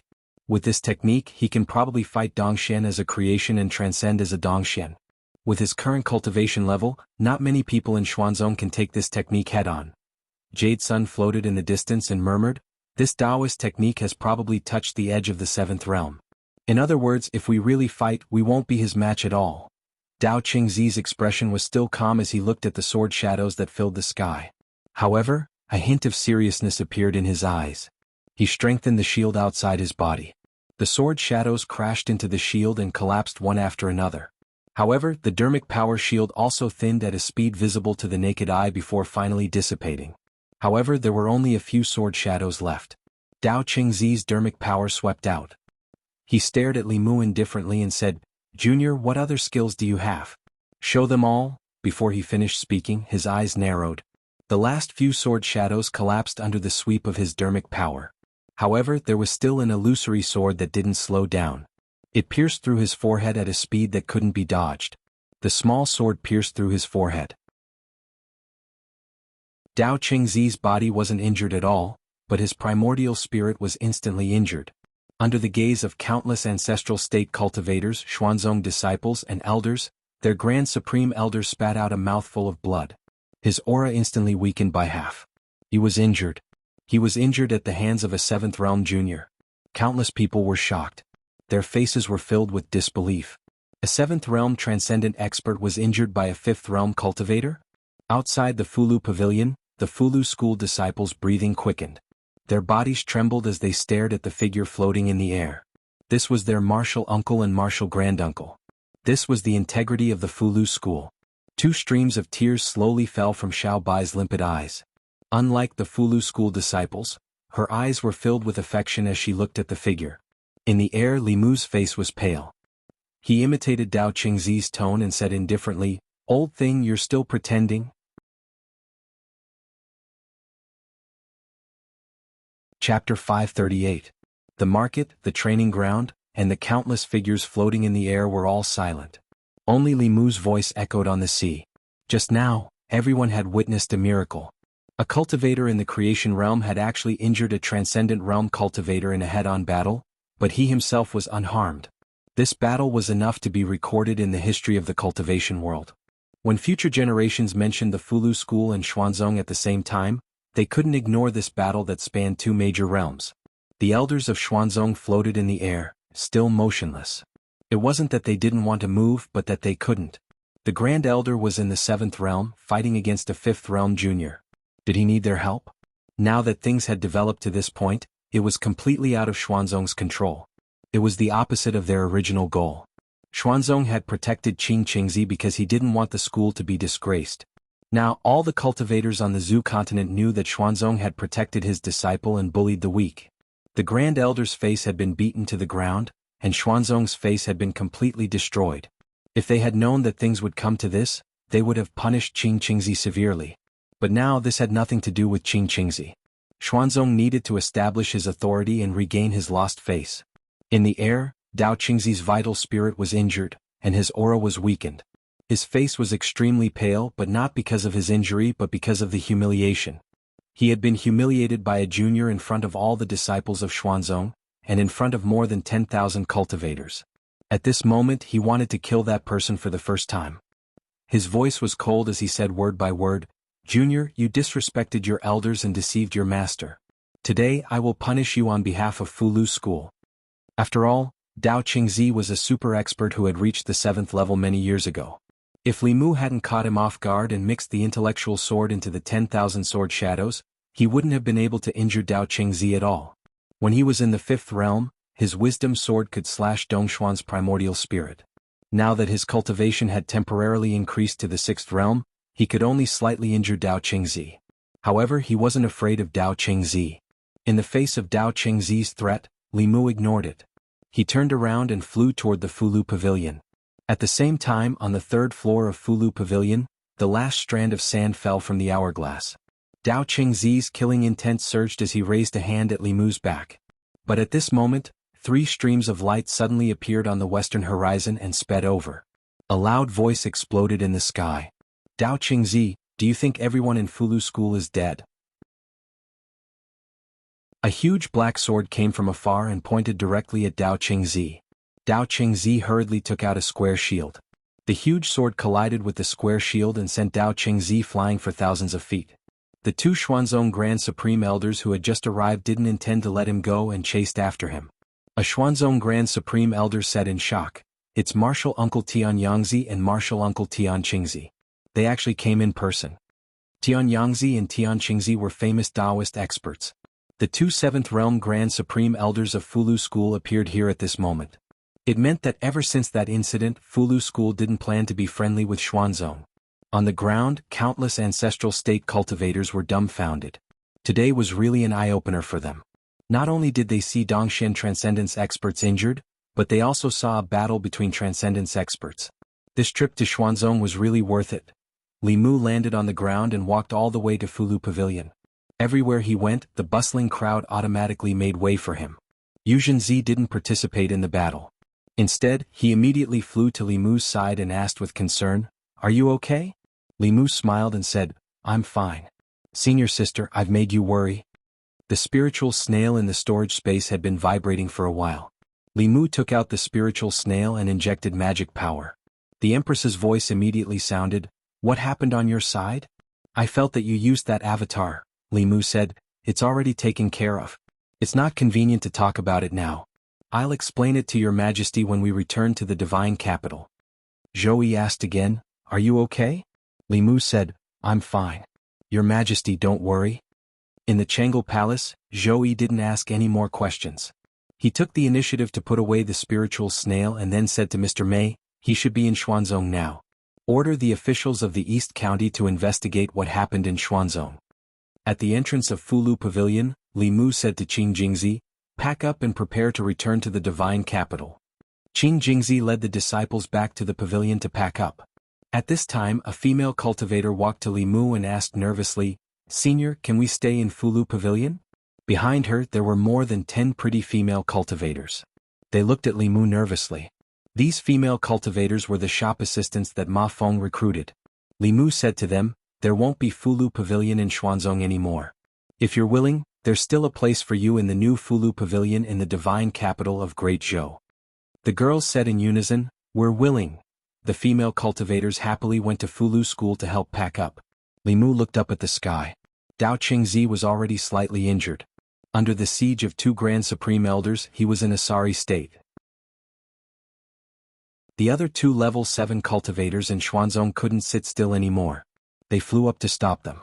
"Uncle Masters, let's talk. Let's sit down and talk. Don't hurt our friendship." Tianyangzi attacked with all his strength. He said coldly, "Friendship? My ass. Dao Qingzi is going to clean up our Fulu School. What's there to talk about? I don't have much time left, but my Fulu School isn't a place that anyone can mess with. If you want to humiliate my Fulu School, wait until I'm dead." The Xuanzong Taoist priest said, "Fulu School and Xuanzong are brothers. Uncle Masters, please stop. Don't hurt our friendship." Tianqingzi trapped the 2 Xuanzong Grand Supreme Elders with his Fulu. His voice was equally cold. "When you, Xuanzong, covered up your disciples and humiliated my Fulu School, why didn't you think of your brothers?" The injured Dao Qingzi was forced to retreat in defeat by Tianyangzi. The other 2 Grand Supreme Elders were also trapped. Xuanzong had 5 7th Realm cultivators. Only Miao Yunzi and another Grand Supreme Elder were left. At a certain moment, an angry roar came from an upside-down mountain. An old man flew out and said angrily, "Tianyangzi, Tianqingzi, don't go too far." He wanted to help Dao Qingzi but was stopped by Yuzhen. The old man looked at Yuzhen and said gloomily, "Nephew Yuzhen, you want to stop me?" Yuzhen looked at him indifferently and said coldly, "When Dao Qingzi bullied my junior brother, did you ever think that he was your nephew?" The cultivators below looked up at the sky in silence. Seventh realm cultivators were always elusive. Ordinary people rarely saw them. Today they saw 7 of them at the same time. 7 transcending state cultivators were fighting in a chaotic battle. High up in the sky, the light of spells was unceasing. If their battle was on the ground, the whole of Xuanzong would probably be destroyed. Even from so far away, everyone could feel the waves of pressure. No matter what the result was, Xuanzong's reputation was completely destroyed this time. In the Taoist palace on the highest mountain, the bright light of spells shone into the palace. Miao Dun looked at Miao Yunzi and asked, "You're not going to help?" Miao Yunzi shook his head. "No." Miao Dun said, "If you don't help, Uncle Master will have an excuse later." Miao Yunzi breathed a sigh of relief and said, "I've been in the sect for too long. I'm bored. I'm just thinking of going out for a walk." Miao Dun was silent for a moment and said, "I also want to go out for a walk and find an opportunity to break through." In the market and on the training grounds, the cultivators of the Zhu continent had been looking up for a long time. The battle in the sky didn't have a result. Obviously, the Fulu school and Xuanzong had a big conflict. The 3 elders of the Fulu school came from afar, but the cultivators of the 2 sects couldn't really fight to the death. Up in the sky, the battle was still going on. However, at a certain moment, everyone suddenly disappeared. After a moment of shock, everyone was in an uproar. Where are they? Why did they all disappear? Strange. Why can't I see anyone? In an instant, the elders of the 2 sects disappeared. At the entrance of the Fulu pavilion, Li Mu's vision blurred. When he reappeared, he was in another space. This space was very big, much bigger than the Emperor's secret garden, but not as big as Li Mu's Demon Emperor's space. Other than the size, there was a big difference between this space and Li Mu's Demon Emperor's space. After the Demon Emperor's space had a new master, it went from being dead silent to full of vitality. There were mountains, rivers, lakes, grass, trees, fish and insects. It was like a small world. Although there were mountains, rivers, trees and grass in this space, there was no life. The mountains were gray. The trees on the mountains were withered. There wasn't a trace of green. The water was black. There wasn't a single fish swimming in the water. The grass under Li Mu's feet was yellow. The entire space was dead silent. The 2 Taishang elders and Yuzenzi were beside Li Mu. In front of them were the 4 elders of Xuanzong. In the middle of the withered grass, an old man sat cross-legged. The old man had no eyebrows or beard. There were only a few strands of messy hair on his bald head. Wrinkles crisscrossed his face, mixed with brown patches. He sat there with his eyes closed and his head bowed. There was no breath coming from him. He was like a dead man. But in Li Mu's eyes, what sat there was not a person, but a mountain. This mountain stood tall and lofty, unreachable. Chapter 539. The elders of the Fulu school and Xuanzong were originally at daggers drawn, but the moment they saw this old man, they restrained their fighting spirit and became respectful. "Greetings, martial uncle." Everyone bowed respectfully, and even the 2 grand elders of the Talisman Puppet sect were no exception. The old man opened his eyes. Li Mu discovered that his eyes were turbid and lifeless, his pupils unfocused and unfocused. He seemed to be blind. He faced Li Mu's group of 4 and said in a low voice, "Have you caused enough trouble? If you've caused enough trouble, then go back." Although the old man was blind, when he faced Li Mu still felt as if a pair of eyes were piercing through his body. When facing Dao Qingzi, he still had the will to fight, but in front of this old man he simply could not summon any fighting spirit. Yuzhen's lips moved as if he wanted to say something, but a grand elder stopped him and bowed. "Sorry to disturb you, martial uncle." He waved his sleeves, swept up Li Mu and Yuzhen's grand elder and flew upwards. After flying past a certain height, Li Mu's surroundings changed, and he once again returned to the sky above Xuanzong. From beginning to end, the old man had only said one sentence, and it was enough to extinguish the anger of the 2 grand elders and make them take the initiative to retreat. The old man's identity was already on the verge of being revealed. It was rumored that Xuanzong, as the #1 sect of the Taoism, had a deep foundation, and even had an 8th realm expert within the sect. Today Li Mu knew that this was not a legend. The 7th realm expert gave Li Mu the feeling of a tall mountain, but it was not unreachable. He could always see the summit, but in this tall mountain, Li Mu could see the clouds halfway up the mountain. As for how high it was beyond the clouds, he could not even imagine it. Yuzhen's grand elder frowned. "Martial uncle, the disciple that Xuanzong is protecting." Tianyangzi shook his head and looked at Li Mu. Child, it's because the sect isn't strong enough that you have to suffer. The Taishang elder didn't say it explicitly, but Li Mu understood what he meant. Xuanzong's 8th-level cultivator had made his stance clear. It was impossible to take Qing Qingzi away from Xuanzong. Above transcendence was unification of the way. In the entire ancestral state, among the 6 Taoist sects and the Great Zhou court, only Xuanzong had such a powerhouse. No one could defy his will. Li Mu bowed to the 3 and said, "Many thanks, martial uncles and senior sister Yuzhen." The 2 elders smiled and said, "Before we 2 old men die, no one can bully you for no reason." At the entrance of Fulu Pavilion, Qing Jingzi had already gathered all the disciples of Fulu school, including the dozen or so female cultivators. The Taishang elder released a giant boat and everyone flew onto it.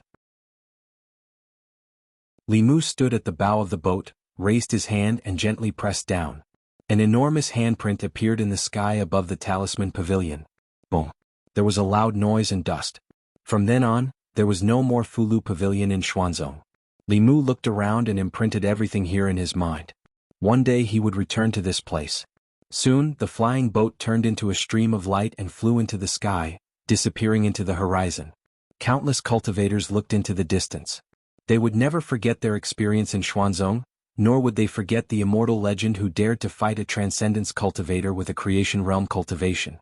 The name of Fulu School's Li Mu would soon be known by everyone in the cultivation world of ancestral state. Xuanzong. On the highest floor of the Taoist palace, cultivators above the 6th level of Xuanzong were gathered. Dao Qingzi looked coldly at Miao Yunzi and asked in a deep voice, "As the headmaster of Xuanzong, when the people of Fulu School attacked the mountain gate, you just stood by and watched. What right do you have to be the headmaster?" Faced with his rebuke, Miao Yunzi took off the Taoist crown on his head and said, "You're right, Uncle Master. From today onwards, I will resign as the headmaster and go out to wander the world to seek the way.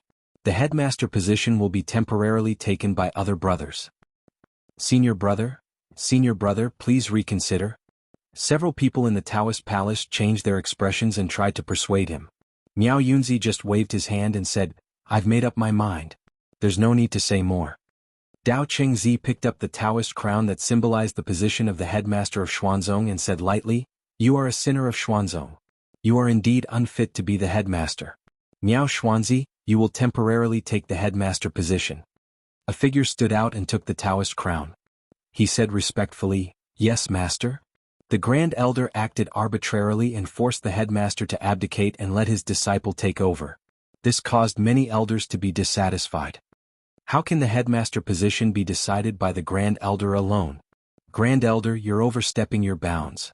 Even if someone takes over the headmaster position temporarily, he has to ask Elder Tianjizi before making a decision. Faced with the overbearing Grand Elder, everyone spoke up until a figure slowly walked into the Taoist palace from outside. The old man had his hands behind his back and his body was hunched. He limped as if he could fall down at any time. It was such an old man that made all the powerhouses in the Taoist palace bow and greet him respectfully. "Greetings, Uncle Master." "Greetings, Uncle Master." As the only 8th-level powerhouse in the sect, the old man had dedicated his life to Xuanzong. He used divination to reach the Tao integration stage and divined all the heavenly secrets for the sect. Xuanzong's strength was inseparable from the old man's guidance. The heavenly secrets were hard to predict to begin with. Divining people was already extremely difficult, let alone divining the fate of the number 1 sect of the Taoist sect. For more than 100 years, Elder Tianjizi had made great contributions to the sect with his unpredictable divination skills. However, he had also suffered a backlash from the heavenly Tao. He had lost his sight and suffered injuries that were difficult to recover from. He was Xuanzong's disciple, including the 7th-level elders, and was the most respected existence in their hearts. The old man walked in front of everyone and said slowly, "While Miao Yunzi is traveling, Dao Qingzi will temporarily be in charge of the sect's affairs." Since Uncle Master Tianjizi had spoken, no one in the sect would object. Dao Qingzi was delighted and immediately cupped his hands. "Yes, Uncle Master." As expected, after the old man spoke, no one objected. They all bowed and said, "Yes, Uncle Master." No one in Xuanzong doubted Uncle Master Tianjizi's words. His divination skills were unparalleled in the world. He didn't even need to explain his orders because he could see the future that no one else could. The old man looked at Dao Qingzi and said, "Xuanzong's future is in your hands. Dao Qingzi's expression was solemn. He said, I will definitely manage the sect well and not disappoint Uncle Master. Not long after, in the sky above the eastern sea, Miao Dun looked at Miao Yunzi and asked, You're leaving just like that? Grandmaster didn't pass the position to Uncle Master Dao Qingzi because his temperament wasn't suitable to be the sect leader. He was worried that he would completely destroy Xuanzong. Once you leave, Xuanzong will be able to do whatever he wants. Miao Yunzi said, This is Uncle Master's intention. Don't you trust him? Miao Dun was silent for a long time before he said, I agree with Uncle Master's every decision. Only this time. But he can see much further than us. Is Uncle Master Dao Qingzi really Xuanzong's future? In a dead silent space, Tianjizi sat cross-legged on the withered grass. He closed his eyes and made a gesture of pinching his fingers. Soon, a trace of blood flowed out from his mouth. In this space, the grass and trees became even more withered and yellow. Tianjizi slowly opened his eyes and murmured, There can be no construction without destruction. Only by seeking life in death can there be a sliver of fate. In the sky above the eastern sea, on the huge spirit boat, Li Mu had already learned the identity of the old man in Xuanzong. Tianjizi was the only elder of the Tian generation in Xuanzong. He was also the elder with the highest seniority in Taoism. With his unfathomable divination skills, he had helped Taoism avoid several catastrophes in his life. One of the important reasons why diabolism did not dare to invade on a large scale was that Tianjizi had not yet fallen.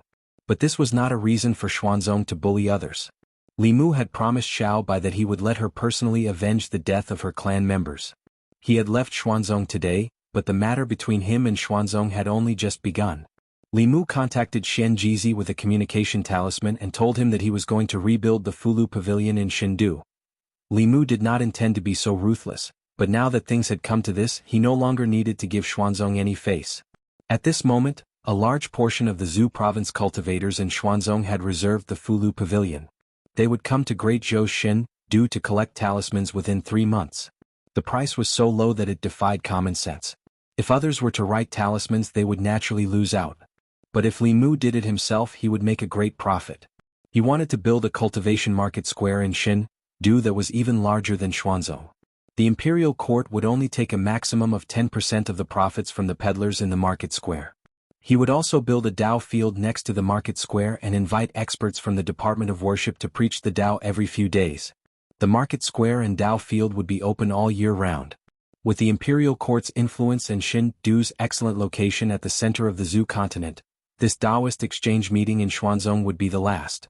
When they passed by Chengdu, Li Mu and Xiao Bai got off the flying boat first. The two Taishang elders and Yuzenzi continued north to return to the ancestral court. As soon as Li Mu stepped into the house, the space in the courtyard fluctuated. The empress walked out with Mr. Mei and Shangguan Li. Li Mu walked forward and said, Your Majesty, Zhou Yi said with a sullen face, I know. She walked to Xiao Bai and hugged her gently, saying, Sister will avenge you. Xuanzong didn't even give face to the Fulu school, let alone the Great Zhou court. Li Mu walked forward and said, Your Majesty, please calm down. Xuanzong is powerful. This matter needs to be discussed at length. Zhou Yi said indifferently, I won't be so impulsive. She looked at Mr. Mei and asked, Have you found out? Mr. Mei nodded and said, Yes, Xuanzong has a total of 23 orthodoxies in the Great Zhou. They are scattered in the 5 counties in the east. Like the 6 sects of Dao, there was not only one orthodoxy. In addition to the ancestral court, there were also many subsects in charge of providing fresh blood to the ancestral court.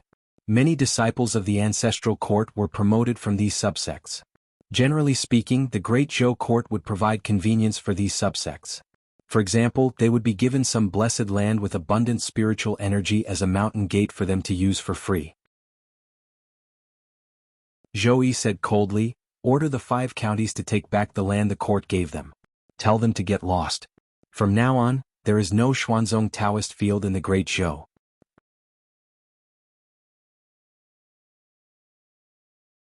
Chapter 540. Yintai County, Mount Qingshu. In the current cultivation world, Taoism is the most powerful school. There are 6 schools and countless schools. Most of these schools can be regarded as branches of the 6 schools and have the same Taoist tradition as one of the 6 schools. Among them, Mount Qingshu in Yintai County is an important Xuanzong Taoist school. The Xuanzong ancestral court is located outside the East Sea and is isolated from the mainland. It is very inconvenient for it to do things such as recruiting disciples and transmitting messages, which are all done by external Taoist schools.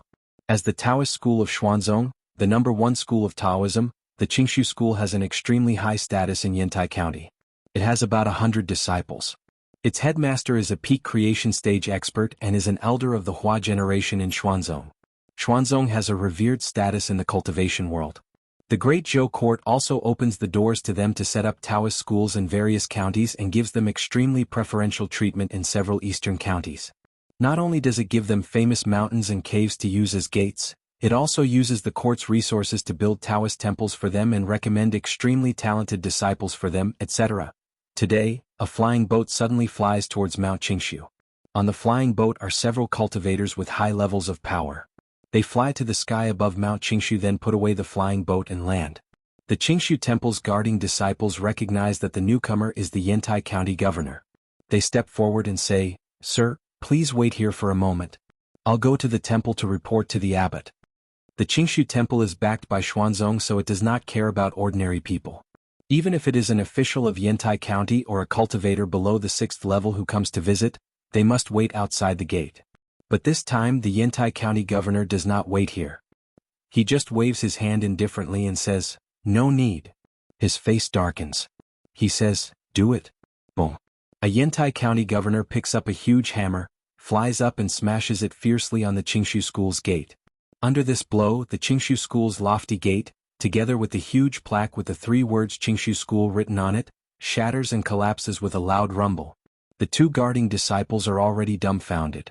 Looking at the collapsed gate, their lips trembling, they cannot even say a word. Several silhouettes fly out from inside the Taoist temple. A furious voice says, "How dare you? Which thug dares to break into my Qingshu mountain school?"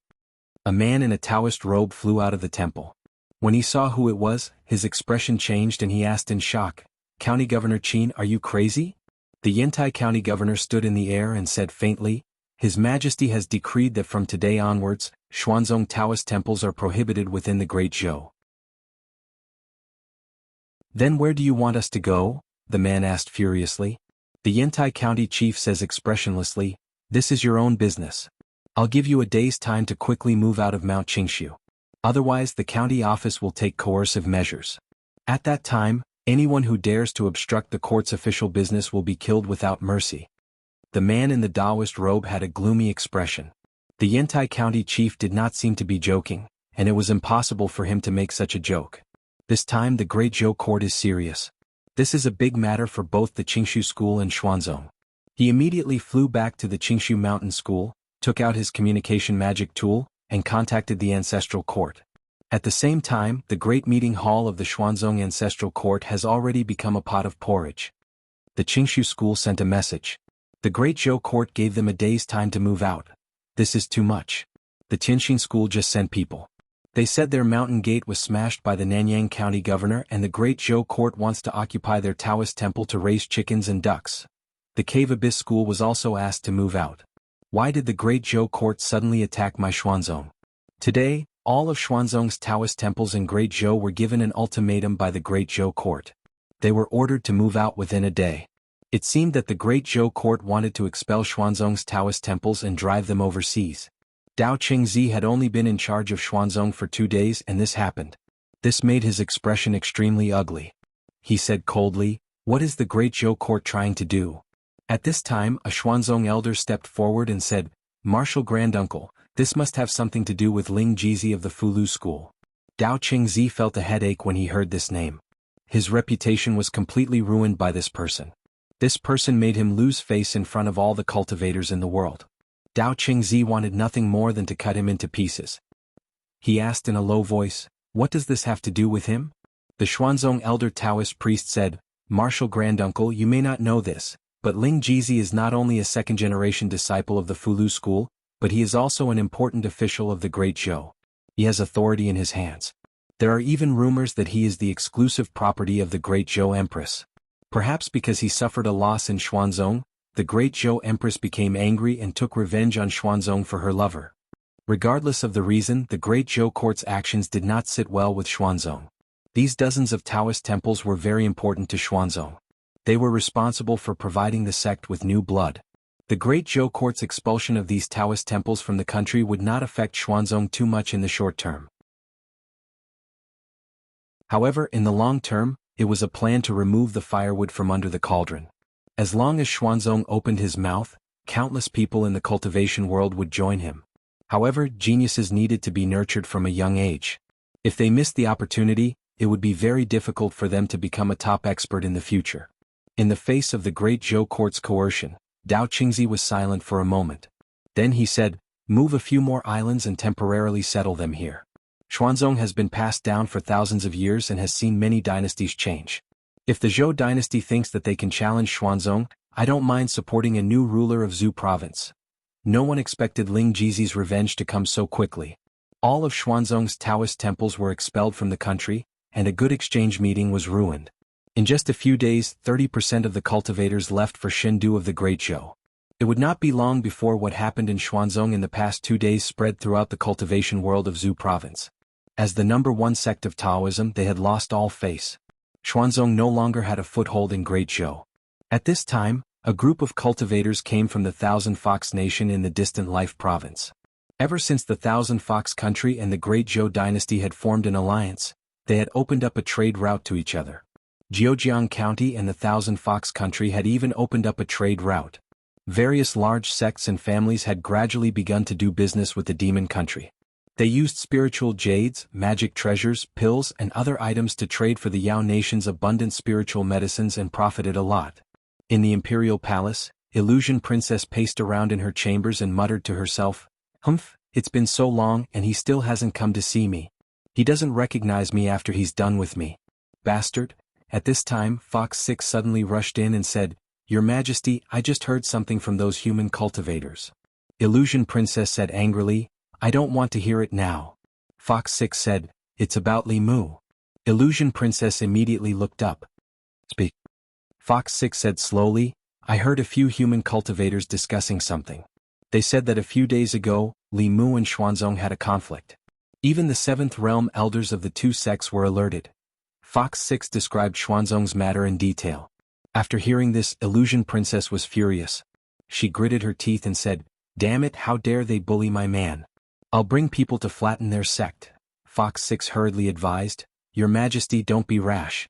Xuanzong is the most powerful sect in Zhou province. They have 5 7th realm cultivators and rumor has it that they even have 8th realm cultivators in their sect. Let alone us, even the Empress of Great Zhou can't touch Xuanzong. Oh right, there's someone who wants to trade spiritual medicines with us. It's Xuanzong's disciple." At the entrance of the palace, more than 10 human cultivators were waiting. Although Zhou province was vast and had abundant resources, there were also many people. The spiritual medicines sold everywhere were often expensive and priceless. However, the Yao nation was different. This place was rich in spiritual medicines, and the demons didn't know how to refine pills or write talismans. They could buy or trade spiritual medicines they needed at a very low price. Standing at the front of the crowd was a man in a Taoist robe. The cultivators tacitly kept their distance from him. Xuanzong's disciples were high and mighty. They didn't want to get close to them even if they didn't look at them. Not long after, a beautiful demoness walked in from inside. She glanced at the crowd and asked, "Who's Xuanzong's disciple?" The cultivators sighed in their hearts. Xuanzong was indeed Xuanzong. Even in the desolate Yao nation, Xuanzong's disciples had the privilege of being received first. The man in the Taoist robe stood out. He raised his head and said arrogantly, "I am." The beautiful female demon looked at him and confirmed, "You're Xuanzong's disciple?" The man puffed out his chest and said, "Xuanzong Hua Xuanzi." Fox 6's gaze turned cold. She said indifferently, "Except for this Hua something from Xuanzong, everyone can go in." Hua Xuanzi was stunned. He asked, "What about me?" Fox 6 looked at him and said coldly, "I'll give you 3 breaths. Get out of here and tell your sect that Xuanzong's disciples are not welcome in Jianghu nation. The next time you dare to step in here, I'll break your legs. Get out."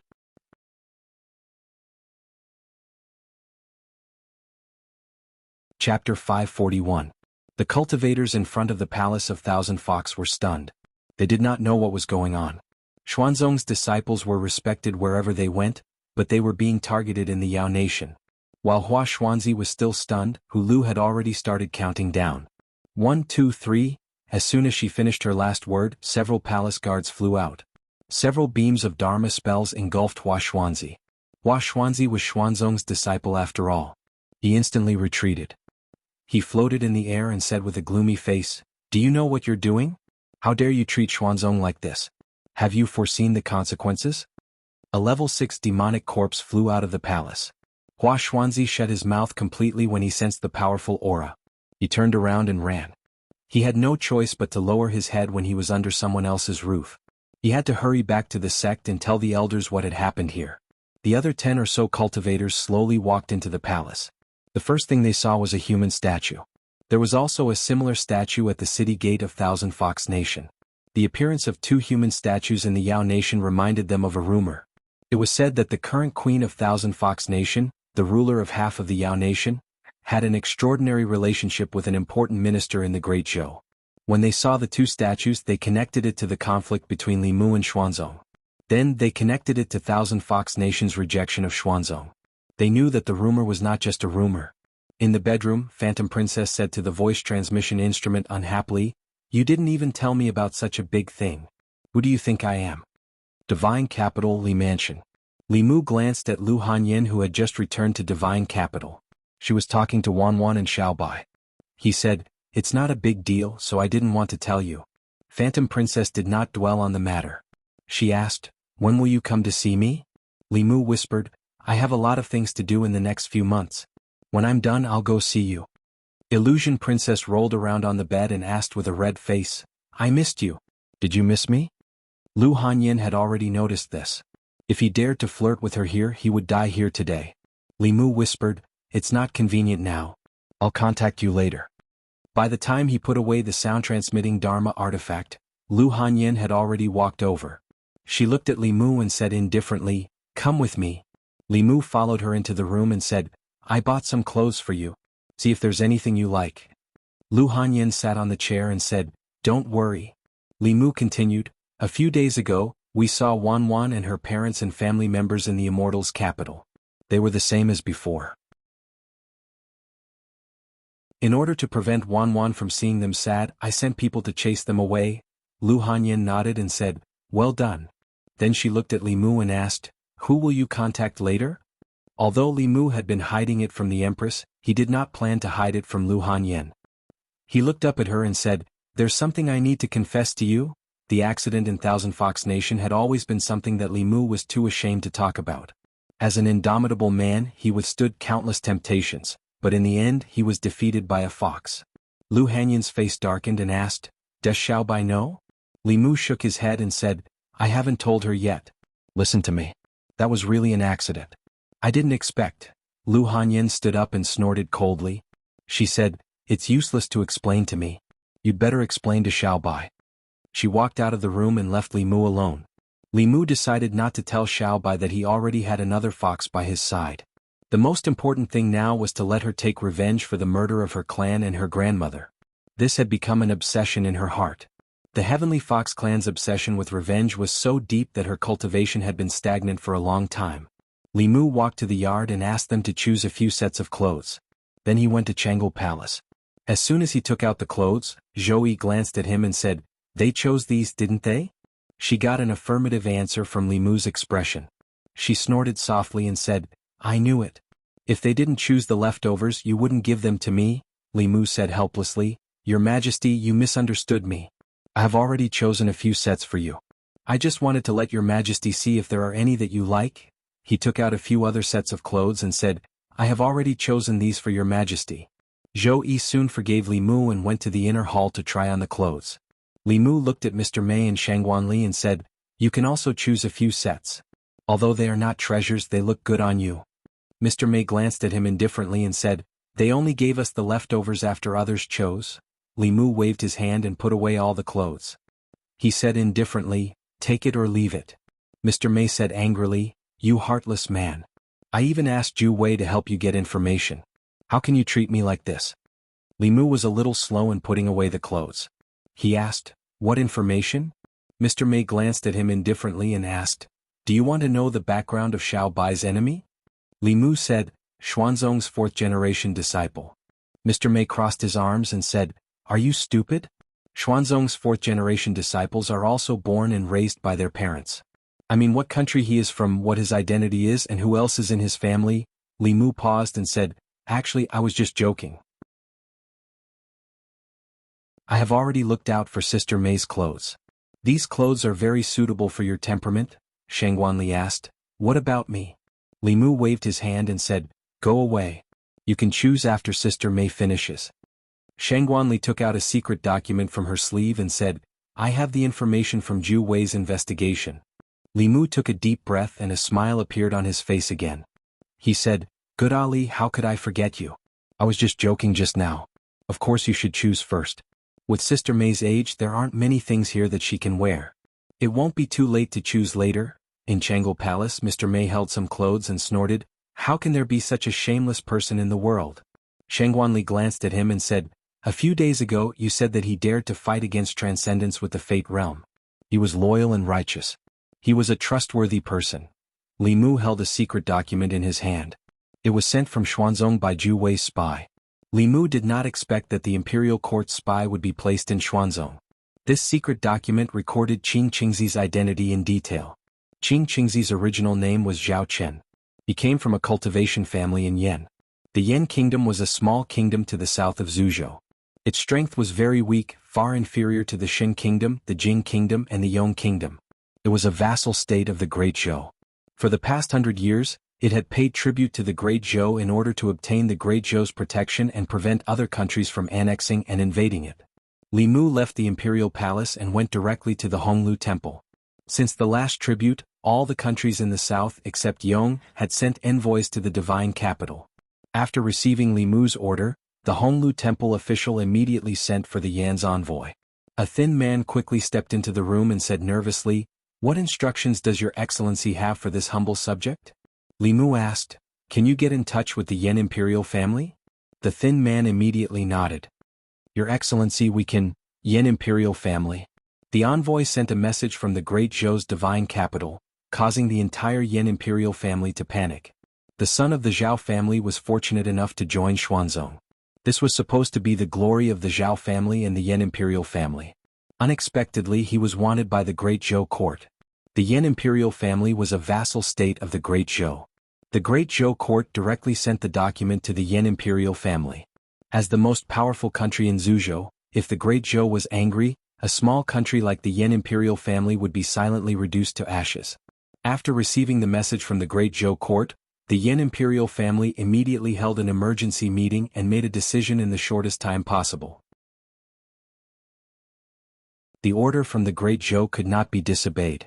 The Yan imperial family personally issued a decree ordering the Zhao family to immediately recall Zhao Chen.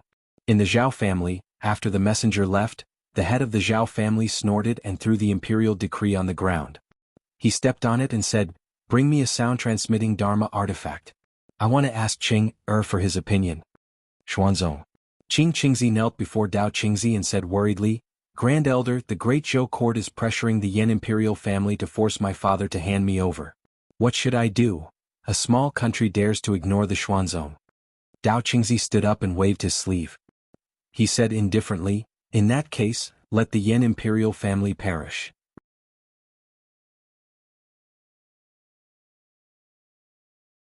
Chapter 542. In the Taoist palace, Dao Qingzi ordered, Miao Xian, arrange a few disciples to help Qing Qingzi's family take over the Yan kingdom. A figure walked up and said respectfully, yes, master. The Xuanzong elders were silent for a moment. One of them couldn't help but say, First Elder, please reconsider. Our sect is detached from worldly affairs and has never interfered with the affairs of the secular countries.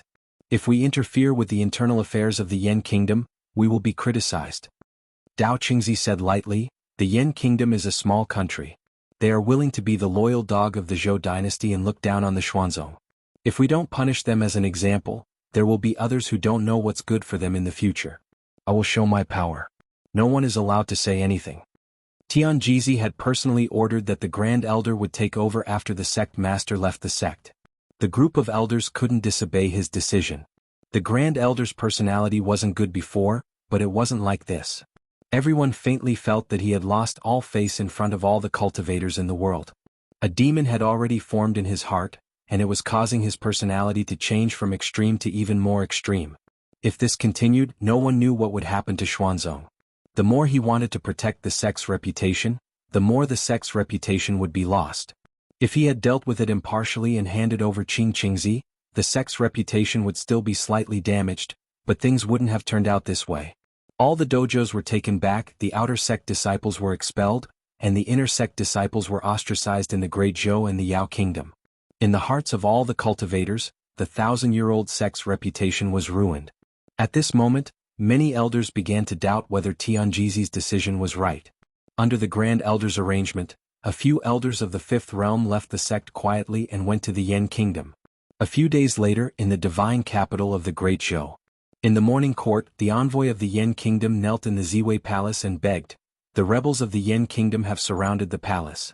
I am under the orders of the King of Yan to ask for help from the Shangguan Kingdom." Li Mu stood in front of the palace looking surprised. His original intention was to put pressure on Qingqingzi's family through the imperial court of the Yan Kingdom, but he didn't expect that the Zhao family of the Yan Kingdom would rebel. He once asked the envoy of the Yan Kingdom. The Zhao family was only a mid-level cultivation family and did not have the power to rebel. The power controlled by the royal family of the Yan Kingdom was enough to destroy the Zhao family 10 times over. To be able to force the royal family of the Yan Kingdom into such a situation, there must be someone behind the Zhao family. Obviously, Xuanzong was the only one with such strength and a reason to help the Zhao family. The spies of the imperial court in Xuanzong sent back news that after Li Mu and the others left, the hierarch of Xuanzong, Miao Yunzi, also went out to travel. At this time, the person in charge of Xuanzong was the Grand Elder Taoist priest, Cheng Zi. With his personality, who valued face more than anything else, he was capable of doing such a thing. The request for help from the Yan Kingdom's envoy caused a huge commotion in the imperial court. After some discussion, a civil official said hesitantly, "Your Majesty, I think that this is the internal affairs of the Yan Kingdom. Great Zhou should not interfere." The Yan Kingdom was a vassal state of Great Zhou and paid tribute to Great Zhou every year. Great Zhou had the responsibility to protect the Yan Kingdom, but the premise was that the Yan Kingdom was invaded by foreign forces. If someone in the Yan Kingdom rebelled, it was the internal affairs of the Yan Kingdom. Since the founding of the Yan Kingdom, Great Zhou had not interfered in the internal affairs of other countries, except for the Shen Kingdom, which provoked the Yan Kingdom. This was the important reason why the southern countries had always been at ease with Great Zhou and paid tribute to the Yan Kingdom. This time, Great Zhou could send troops to help the Yan Kingdom with the reason of bringing order to the chaos.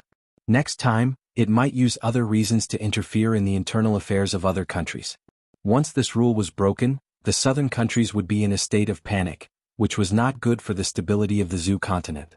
After some discussion, the officials of Great Zhou unanimously decided that the Great Zhou would not send troops to the Yan Kingdom because of the internal strife.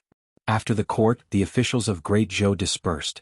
The envoy of the Yan Kingdom walked out of the Ziwei Palace in a daze, his face full of sorrow.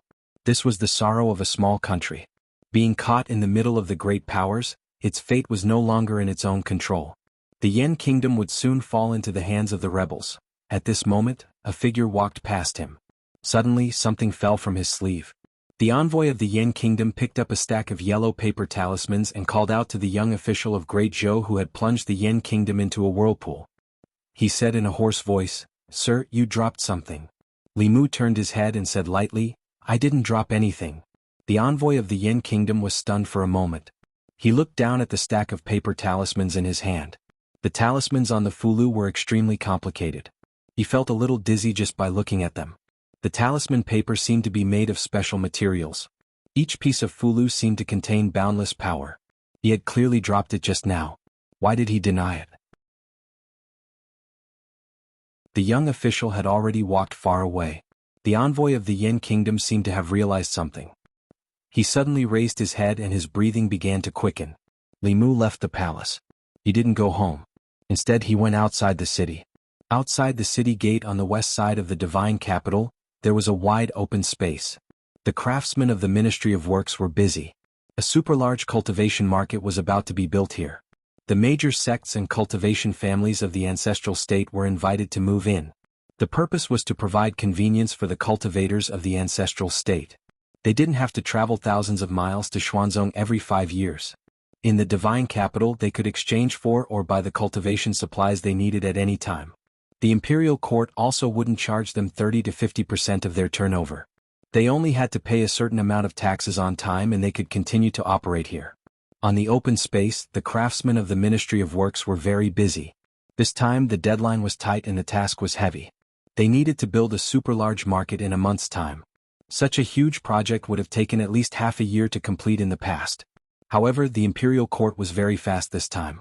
Within a day, the 3 provinces passed a resolution on the project. The Ministry of Revenue's funds were also sent in immediately. The craftsmen of the Ministry of Works came overnight to measure the site. Li Mu checked the progress of the project before returning home. When he was in Xuanzong, he promised the cultivators 3 months. Of course, Li Mu's goal wasn't to make a small profit but to attract business. He hoped that when the cultivators of the Zhu continent came to the divine capital 3 months later, they would be attracted by the bigger, more convenient and cheaper cultivation market. They would completely forget about the wealth exchange in Xuanzong.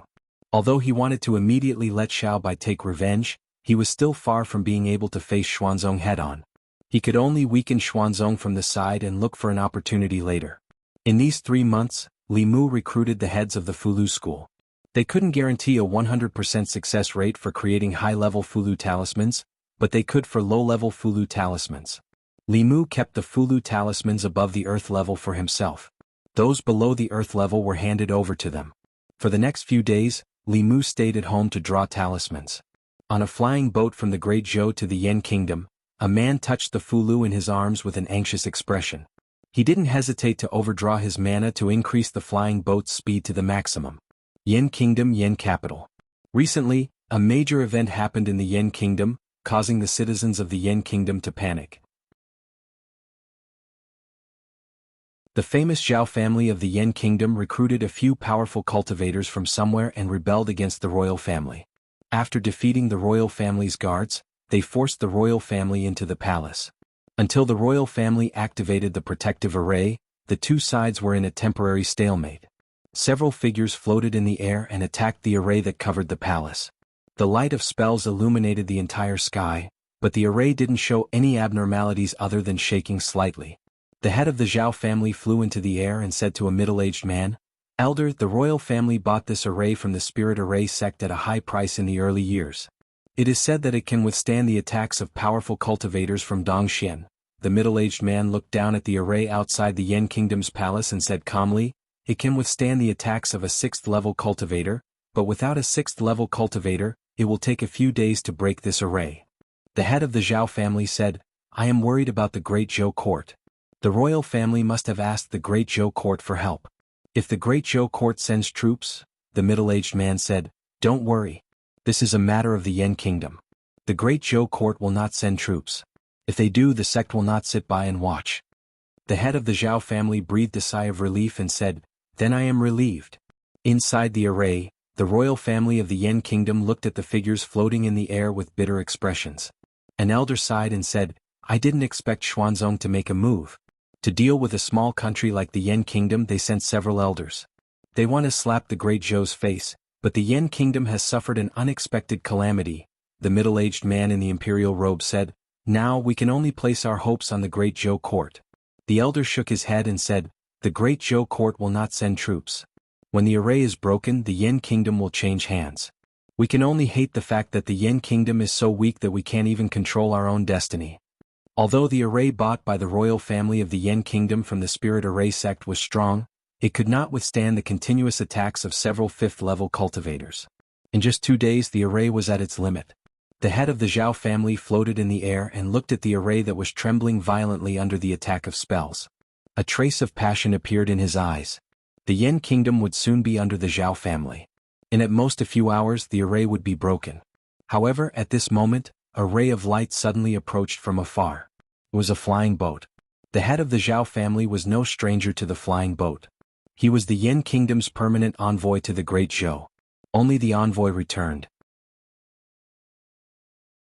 The head of the Zhao family understood that the Great Zhou must not have sent troops. The smile on his face grew wider. As the smile appeared on his face, a rolling sound came from the front. "Die, renegade." The envoy stood at the bow of the boat and threw out a few Fulu notes. Suddenly, several figures in golden armor appeared in the air. They held huge weapons and exuded an extremely powerful aura. The head of the Zhao family was stunned.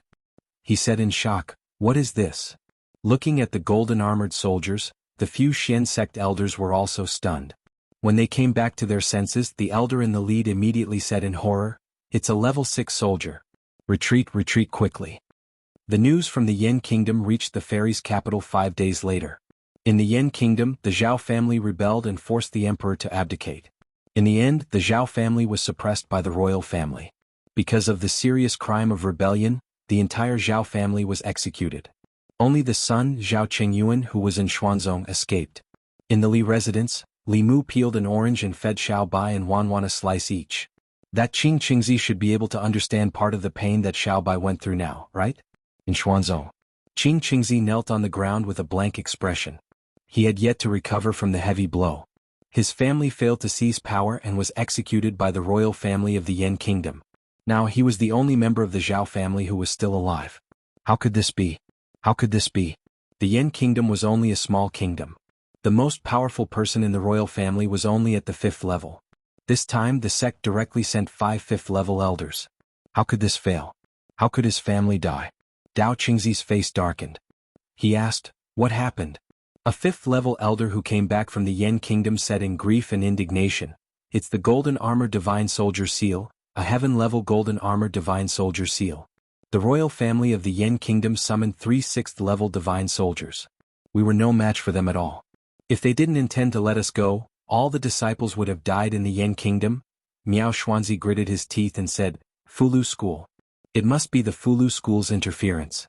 Other than them, who else can draw a heaven-level golden armor divine soldier seal? The Fulu school forbids the sale of offensive heaven-level golden armor divine soldier seals. How dare the Fulu school break the rules?" A golden armor talisman could temporarily summon a 6th realm divine soldier. With such a high-level combat power, it could easily annihilate most of the small and medium sects in small and medium countries, causing great chaos. Therefore, none of the Daoist sects were allowed to sell heaven-tier offensive talismans. This was the consensus of the 6 sections. Miao Xuanzi said coldly, "I'll go ask Xianxia and see how he explains it." He came to a Taoist palace and sat on a white jade chair. After activating it with his mana, Xianxia, who was preaching to his disciples in the Taoist palace on the main peak of the Fulu school in the north region, felt something and waved his hand. In the center of the Taoist palace, an illusory figure appeared out of thin air. Xianxia looked at the illusory figure below and asked, "Miao Xuanzi, what brings you here so suddenly?" Miao Xuanzi asked in a deep voice, "Xianxia, don't play dumb with me. Did your Fulu school give the Yan kingdom a few golden armor divine soldier seals? You should know that this kind of Fulu is forbidden to be sold." Xianxia denied, "Our sect has never sold the golden armor divine soldier seals." Miao Xuanzi snorted, "Do you think you can recognize it? Other than your Fulu school, which other sects and families can draw heaven-level Fulu, and heaven-level golden armor Fulu at that?" Xianxia shook his head, "Our sect has never sold the golden armor divine soldier seals, but a few days ago, junior brother Ling Jizi sent a message saying that the few high-level Fulu he carried with him were stolen. Perhaps it was the thief who stole them and sold them. It has nothing to do with our Fulu school, lost?" Miao Xuanzi said angrily, "Xianxia, do you think I'm a 3-year-old kid?" Xianxia looked at him and said lightly, "The runes of the golden armor divine soldier seals can be found in any introductory book of talisman Taoism. The world is so big that there are hidden dragons and crouching tigers. It's normal that a master who is good at talisman Taoism can draw this kind of talisman. Without any evidence, don't blame our Fulu school for everything.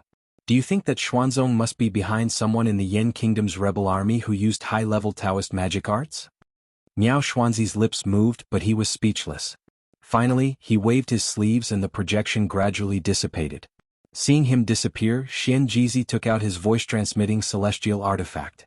After activating it, he said, "Junior brother, next time this kind of thing happens, remember to use a Fulu that they have never seen before. Once the golden armor divine soldier seals are used, everyone will know it's our Fulu school."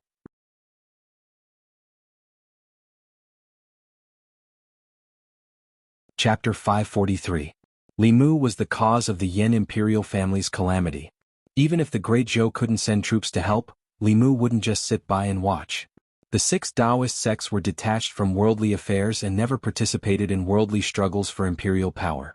It was Dao Qingzi who broke the rules of the cultivation world first, so Li Mu couldn't be blamed for his carelessness. In fact, Li Mu already knew that Fulu weapons above the heavenly level were prohibited from being sold. This was the consensus of the 6 sections. The golden armor talisman wasn't like the creation talisman. Although both Fulu weapons were at the heavenly level, one could save lives while the other could take lives. Having a heavenly level golden armor talisman was equivalent to having a powerful cultivator from Dongxian, who could destroy more than half of the small countries in the south. If this kind of Fulu could be bought with money, the cultivation world would be in complete chaos. However, Li Mu didn't accept the money from the Yen imperial envoy, so it wasn't considered selling. Moreover, he was standing on the side of justice and had a clear conscience. The Zhao family's rebellion had been destroyed, and Xuanzong was at his wits' end. If Dao Qingzi was crazy enough to send a 6th realm elder to interfere with the Yan's affairs, all the countries in the Zhou province, including the Great Zhou, would unite to resist Xuanzong.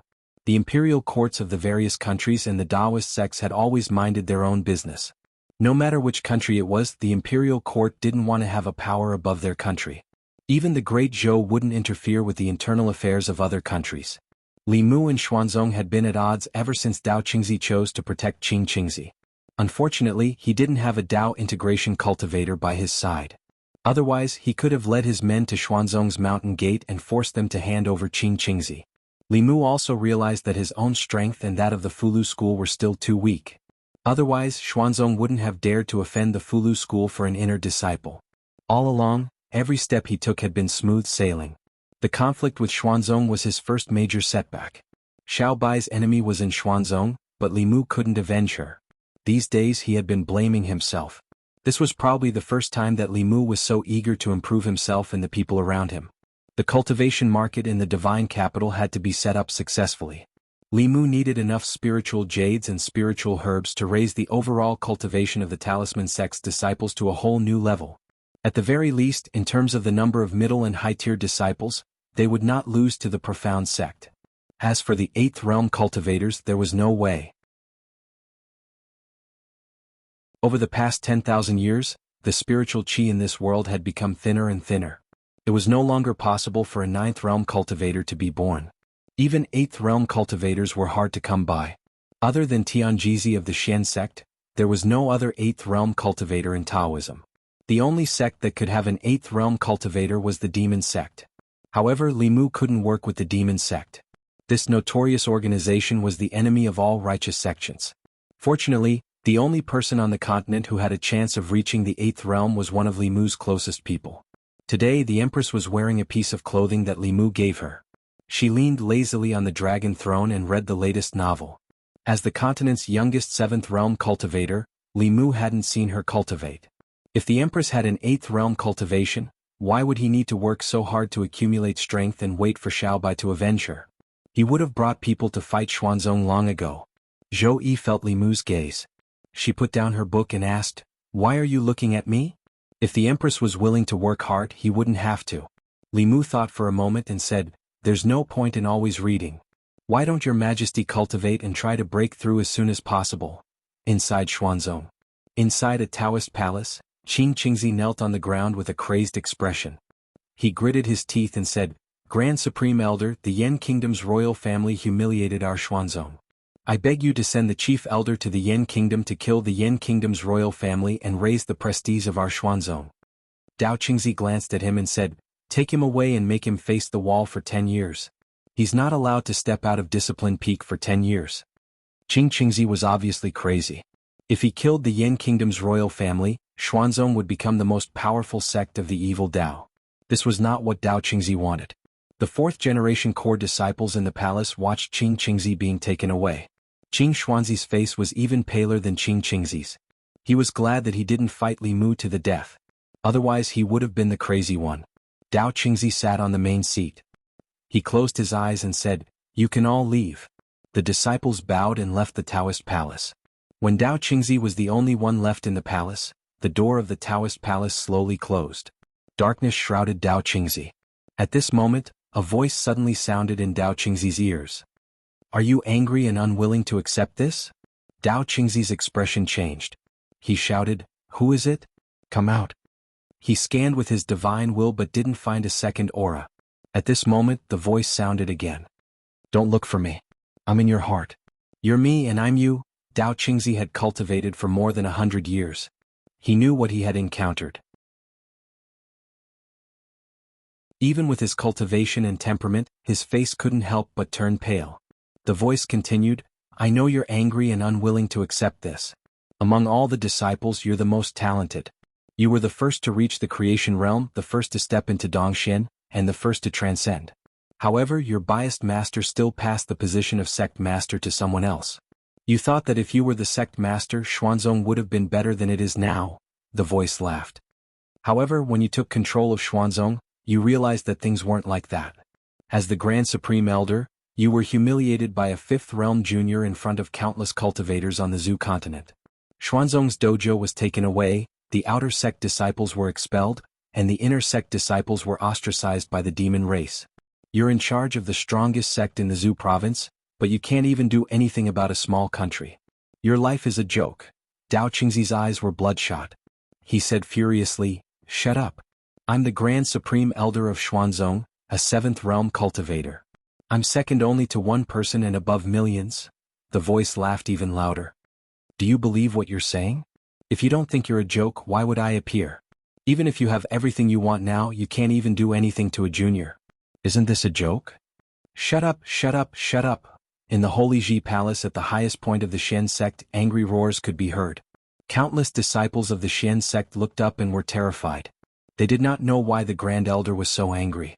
When the headmaster was here, such a situation had never happened. They didn't know when the sect master would return. They really didn't know what kind of path the Grand Supreme Elder would make Xuanzong walk on. Just as the Xuanzong disciples were thinking about their sect master, Miao Yunzi, the Xuanzong sect master, was meditating in a silent space of the flask heaven. At a certain moment, he opened his eyes and looked at the old man opposite him. He asked, Martial Granduncle, why didn't you follow the sect rules and hand Qingzi over to the Fulu school? What did you see? The old man was silent for a long time. Finally he said, Catastrophe. Miao Yunzi's eyes narrowed. Martial Granduncle Tianjizi had predicted 2 catastrophes for the sect. If it weren't for his warning and the sect being prepared, Xuanzong would have already been destroyed by the demon Dao. It was because of this that the Xuanzong disciples trusted him so much. Miao Yunzi took a deep breath and asked, What kind of catastrophe? The old man said slowly, The fall of the dynasty, the end of the 6 sects, the collapse of the 10 continents, a world-ending catastrophe. Miao Yunzi asked in shock. Just because Xuanzong handed Qingzi over? The old man said, This is the mystery of fate. Something that seems insignificant now can cause a huge change in the future. Miao Yunzi thought for a moment and asked, Can this catastrophe be stopped if we don't hand over Qingzi? A light appeared in the old man's empty eyes. He murmured, No, but this is the only chance. Miao Yunzi shook his head. Disciples still can't imagine. The old man smiled. I can't imagine either. Cultivate well. Fortune can be a disaster, disaster can be a blessing. No one can say for sure. It's a catastrophe, but it's also an opportunity.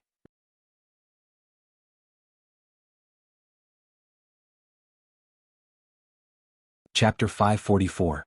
In the sky above the divine capital, in the 9 heaven squall layer. Li Mu sat cross-legged in the air with his upper body naked, allowing the biting cold squall to blow on his body. After using the squall to train his physical body for a while, he used his magic to prop up a shield and continued to fly upwards. Flying past Shangguan Li Mu continued to fly upwards. A trace of defiance flashed through Shangguan Li's eyes. After moving upwards for a distance with difficulty, she fell several meters under the huge pressure and landed back at her original position. Knowing that Li Mu's cultivation had far surpassed hers, she could only sit cross-legged where she was obediently.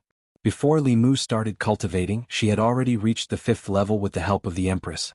Now, Li Mu was only 1 step away from the 6th level and she was still stuck at the 5th level.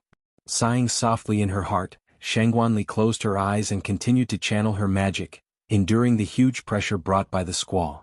Li Mu floated several meters above Shangguan Li and sat cross-legged again. This was about the limit of his magic power. He looked up and saw another figure sitting cross-legged in the distance.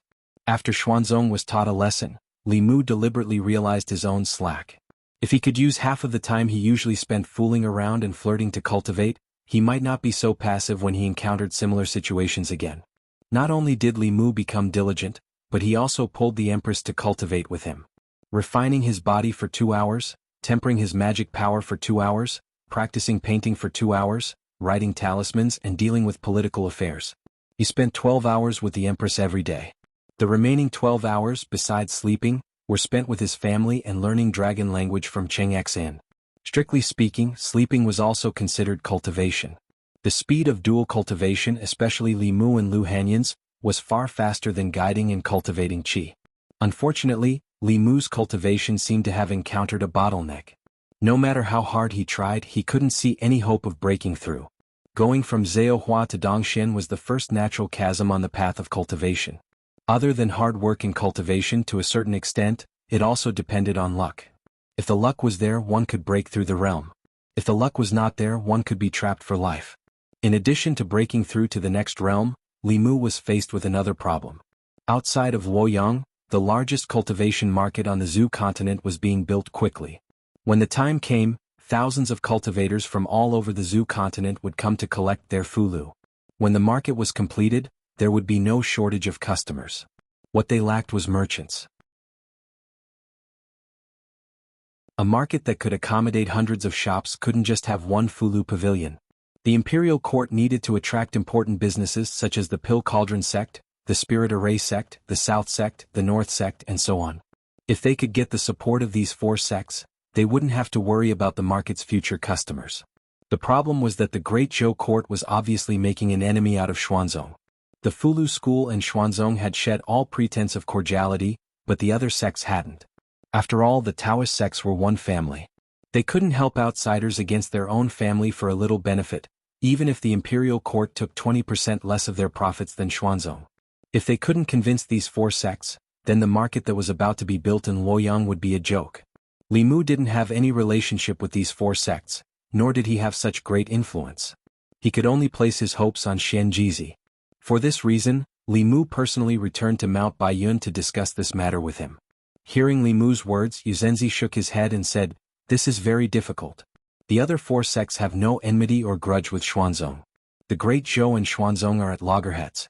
They won't help outsiders and offend their own sect. Apart from our relationship with the Pill Cauldron sect, we don't have too deep of a relationship with the other sections. On the contrary, Xuanzong has a lot of contact with them."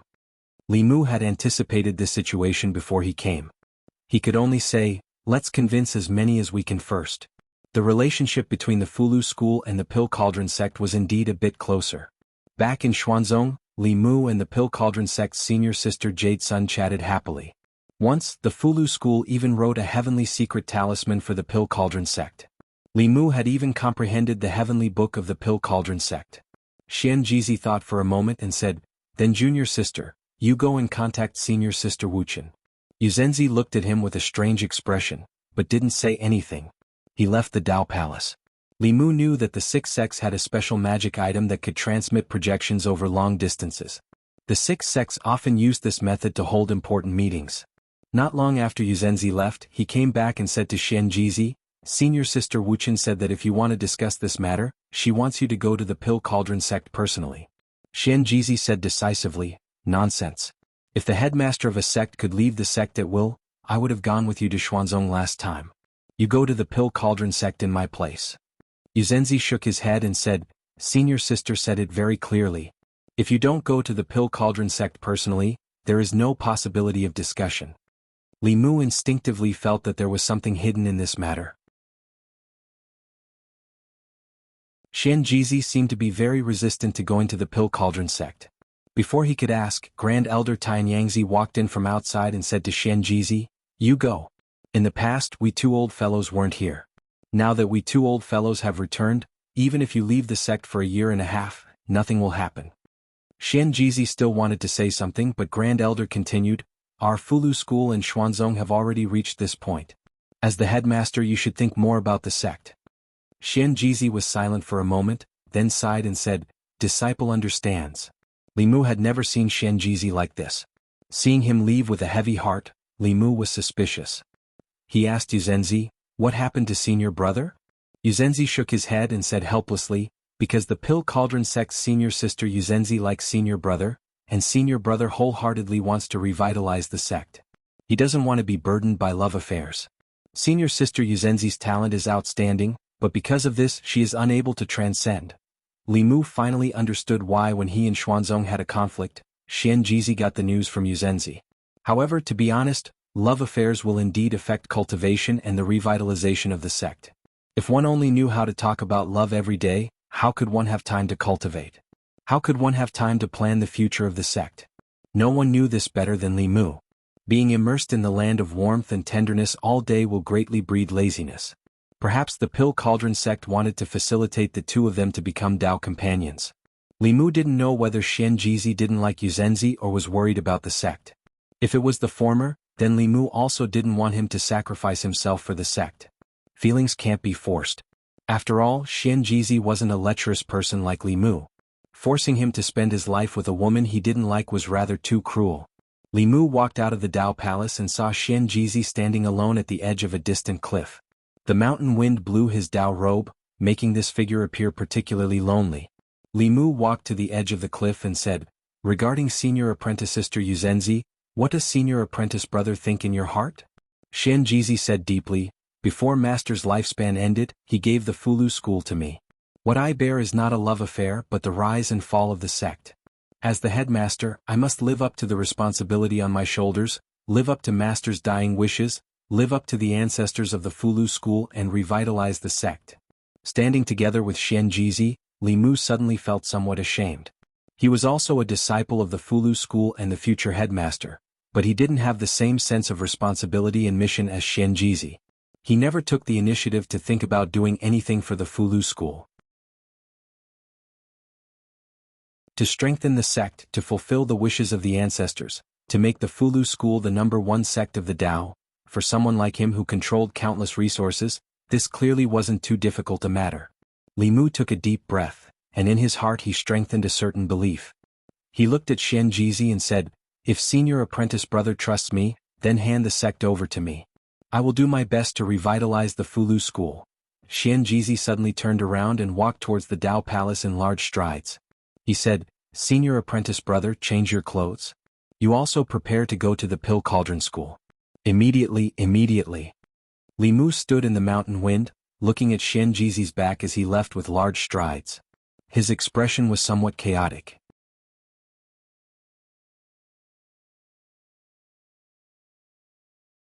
Chapter 545. Li Mu suspected that he had fallen into Xianxia's trap. It wasn't the first time he wanted to be a headmaster who didn't do anything. When he saw Xianxia driving the spirit boat towards the Danding sect at the fastest speed, he was even more certain of this idea. He was still too inexperienced and had accidentally fallen into the trap of these old foxes. But this time, Li Mu was willing to fall into the trap. He wanted to make Fulu school the #1 sect in the world, not to be above everyone like Xuanzong, but to not be bullied by anyone or any power. The Danding sect was located in the Liang state in the south of the Zhou continent. Although the Central Plains was vast and had more believers, the Central Dynasty was also very powerful. Successive dynasties were very wary of cultivation sections. Therefore, Fulu school was in the far north, Xuanzong was in the far east, and the other 4 Taoist sects chose to establish their orthodoxy in the small southern countries. Liang state, Mount Jiuhua Danding sect's ancestral court. On this trip to Mount Jiuhua, Li Mu and Yuxinzi were also accompanying sect master Xianxia. The flying boat passed through the Danding sect's mountain gate and landed directly on the main peak. Li Mu had just seen from the sky that there were neat medicinal fields on each peak of Mount Jiuhua. The Danding sect started out by refining pills and relied more on spiritual herbs than Fulu school. Since the establishment of the sect, they had been growing all kinds of spiritual herbs. In the square in front of the Taoist palace in the center of the main peak, many Danding sect disciples bowed to them. Li Mu followed Xianxia into the main peak's Taoist palace and saw several figures when he looked up. Most of the disciples of the Danding sect were female cultivators, and they were all good at maintaining their beauty. The elders didn't look much different from young women. Several female elders stood behind a woman who looked slightly older. That woman wore a crown on her head. She was the headmaster of the Danding sect, Wuxia. Jade Sun stood behind Wuxia. Ever since the 3 of them entered the Taoist palace, her gaze never left Xianxia. Xianxia cupped his fists at Wuxia and smiled. It's been a long time since we last met. Senior sister's cultivation has become even more profound. Wu Chenzi coldly looked at him and got straight to the point. Xianxia, today I can clearly tell you that if you want the Pill Cauldron sect to help you, you must become Dao companions with junior sister Jade Sun. Otherwise you should hurry back to where you came from. Jade Sun grabbed Wu Chenzi's hand and begged, Senior sister, don't do this. Wu Chenzi turned around and glared at her, saying, You're not allowed to talk. Xianxia smiled and said, That's why I came today. He looked at Jade Sun and slowly extended his hand, asking in a soft voice, Junior sister Jade Sun, are you willing to become my Dao companion? They didn't expect Xianxia to be so straightforward. Wu Chenzi and the elders of the Danding school looked at Xianxia in astonishment. Jade Sun Zi was stunned for a moment. Even the strongest man in Dongshan couldn't control his emotions, and 2 lines of clear tears flowed down his cheeks. Xianxia reached out his hand and gently wiped her tears, saying, It's my fault for making you wait for so long. Seeing this scene, Li Mu, Yu Zhenzi, and the people of the Danding school tactfully withdrew from the Dao Palace, leaving the space for the 2 of them. The lovers finally got married. This was something that made everyone happy and joyful. The elder of the Danding school became the wife of the headmaster of the Fulu school. The 2 schools were as close as a family. Judging from Wu Chenzi's domineering love for Jade Sun Zi, whether or not the 2 schools could unite would depend on Xianxia. This was something that Li Mu was very concerned about. This was because the alliance with the Danding school was the most important part of his plan for the future of the Fulu school. The greatest use of the Fulu was to defend against the enemy. Although the pills could also be used as magic treasures, the most important use was to increase one's cultivation. If the 2 schools could work together, one would be in charge of external affairs and the other would be in charge of internal affairs. The strength of the schools would be greatly improved in a short period of time. Of course, the premise of all this was that both the Fulu school and the Danding school had an endless supply of books, talismans, and alchemy materials.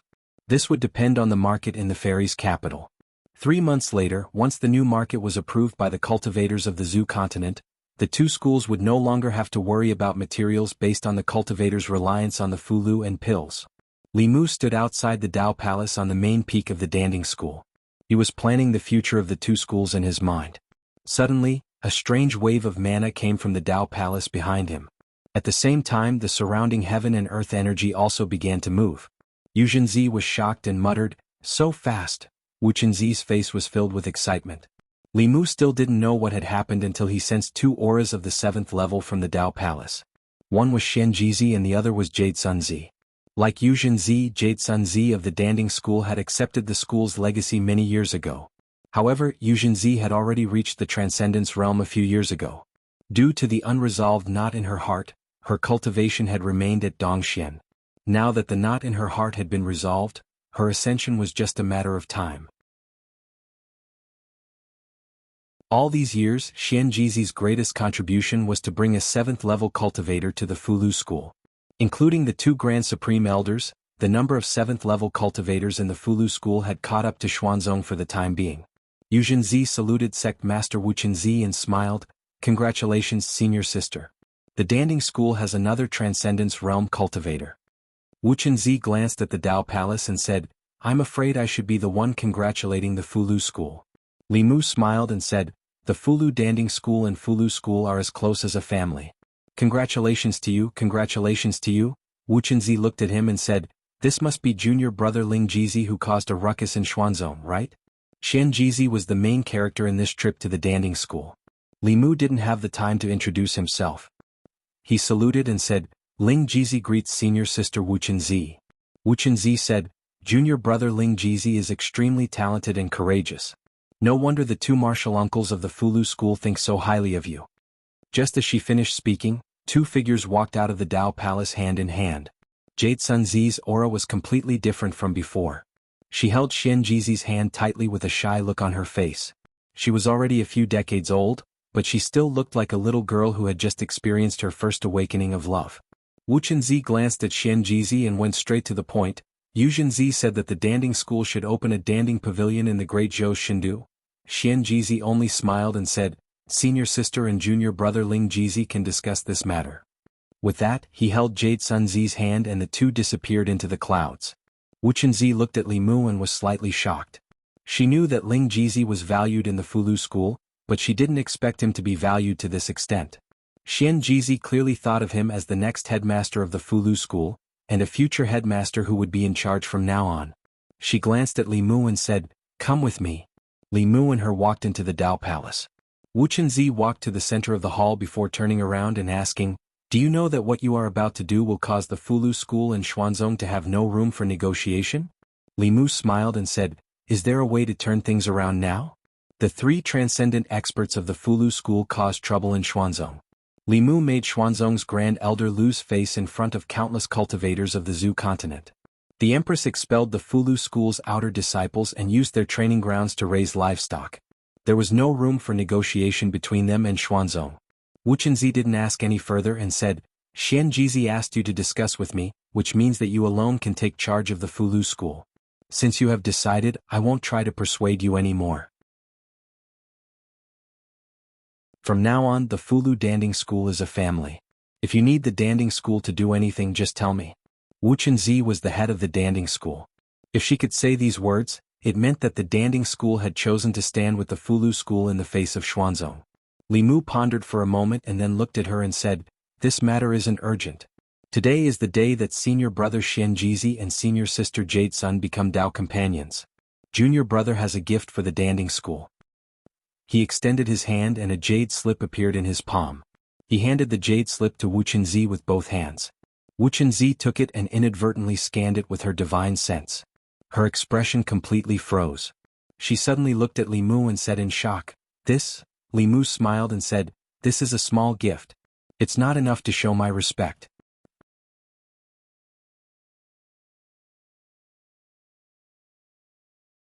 Chapter 546. Li Mu had comprehended the heavenly book of the Danding School a long time ago. The reason why he didn't take it out before was because he was a disciple of the Fulu school. Of course, he didn't want other schools to grow stronger. But now the Danding School and the Fulu school were like family. He didn't need to hide these things anymore.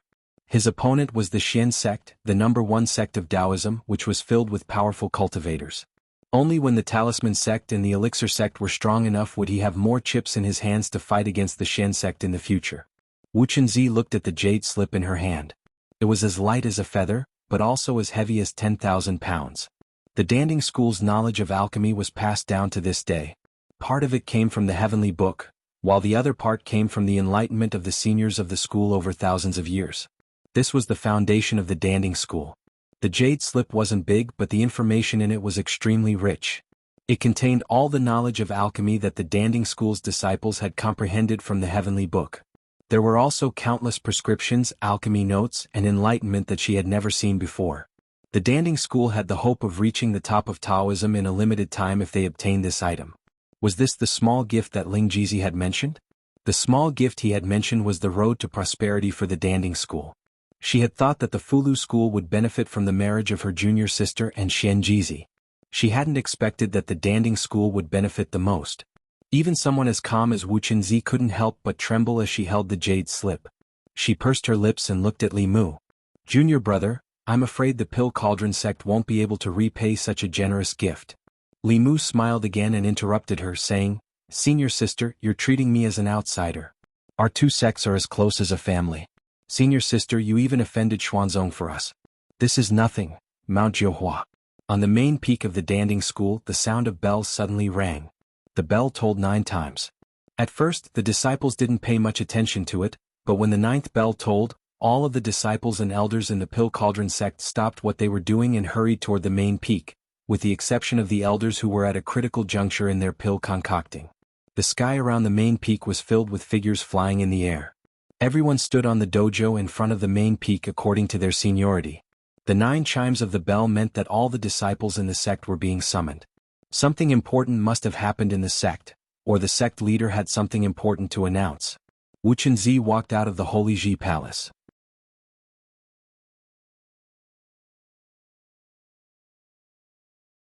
At this time in the Taoist palace on the main peak, Wuxia said to a peak head, "Hengyangzi, go down the mountain personally and pay a visit to the imperial family of the state of Liang and the sects and aristocratic families of the state of Liang that are on good terms with us.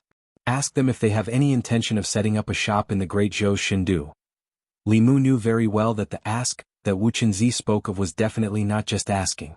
Although they were both part of the 6 great Taoist sects, the Danding sect's position in the state of Liang was completely different from the Fulu school and Xuanzong's position in the Great Zhou. Without the Fulu school and Xuanzong, the Great Zhou was still the most powerful country in the Zhou province. Without the Danding sect, the state of Liang was reduced to the bottom of the southern countries, not much stronger than the state of Yen and other small countries. As long as the Danding sect spoke, the imperial family of the state of Liang and all the sects and aristocratic families, big and small, would definitely give them face. Li Mu cupped his hands towards Wu Chenzi and said, "Thank you, senior sister." Wu Chenzi smiled and said, "2 sects and 1 family, this is how it should be." This time, Li Mu stayed at the Danding sect for longer than expected. The main reason was that Xianxia didn't want to go back. He and Jade Sun were nowhere to be seen all day long. No one knew where they were going to be lovey-dovey. Added together they were almost 200 years old. Now was the first spring, but their spirits were no less than those of young people. However, Li Mu couldn't stay here any longer. The support of the Danding sect was not enough. He still had to find a way to obtain the support of other powers. When Li Mu was about to leave, the space around him fluctuated. Xianxia appeared beside him and asked, "Junior brother, you're leaving?" Li Mu nodded and said, "I'm going to the Yao country." The other 3 sects had no other choice. They could only use the Jianghu country to make up the numbers. There was no Yao country, but it was rich in spiritual medicine and minerals. These were resources that the cultivation world of the Zhou continent lacked. It wasn't easy for Li Mu to come out, so he wanted to see Huangji again. He didn't want her to think that Li Mu had forgotten about her after putting on his clothes. Before leaving, Li Mu didn't give up and asked Xianxia, "Senior brother, do you have any junior sisters or senior sisters in the Spirit Formation sect, South sect and North sect?" Xianxia glanced at him and said, "Do you think I'm like you, having lovers everywhere?" Li Mu did not like to hear these words. If it were not for the fact that he had connections everywhere, where would the heavenly secret talismans that had been used to extend the lives of the 2 grand elders had come from? Regardless of whether it was the Empress or Huangji, they would not have given him face as the leader of the Talisman Puppet sect. The 2 grand elders would probably have already passed on their transcendence powers by now, riding on cranes to the west. Li Mu waved his hand and said, "I'm leaving." He flew up and headed north. However, as soon as he left Mount Jiuhua, a ray of light flew past him. It didn't stop at all and headed straight for the Danding sect. Li Mu stopped and looked back at the figure in the ray of light. From the speed and aura of that person, it was a cultivator from Dongxian. A 6th-level cultivator was rushing to the Danding sect. He didn't know why. He had already told Huangji that he was going to the Yao country. He didn't want to think about it anymore and continued to fly north. Mount Jiuhua.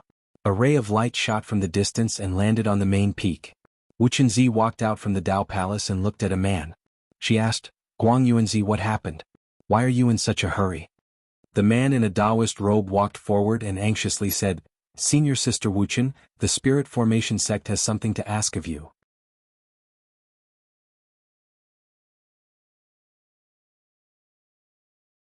Chapter 547. Thousand Fox City. The diligent queen hadn't attended morning court for 3 days. It was almost noon when Li Mu woke up from the bed in the harem. Phantom Princess was still sleeping soundly in his arms. The 6-tailed fox demon's seductive skills were irresistible. He had been trapped in the fox's seductive attacks for 3 days and 3 nights. However, Li Mu didn't forget that he was here for serious business. He couldn't indulge himself like this anymore.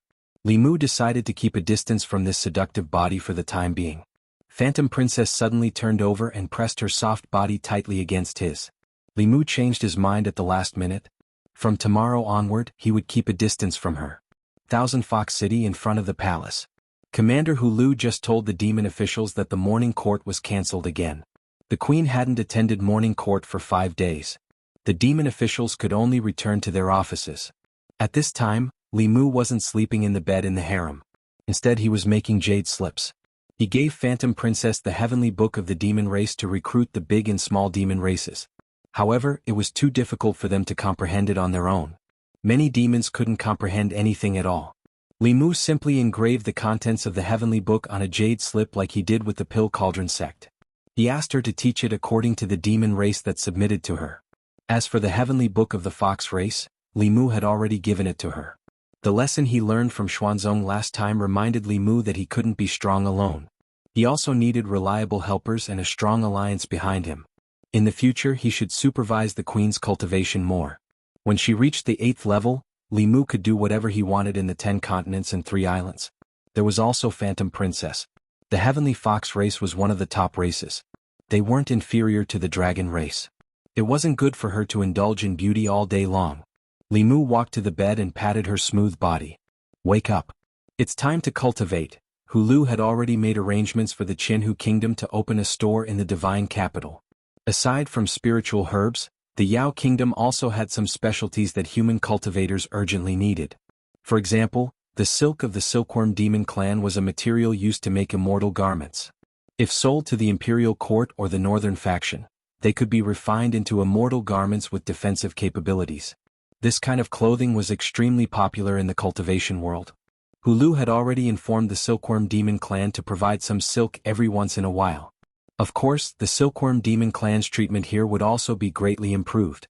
When Li Mu was inscribing the jade slip, Huanji was lying on top of him.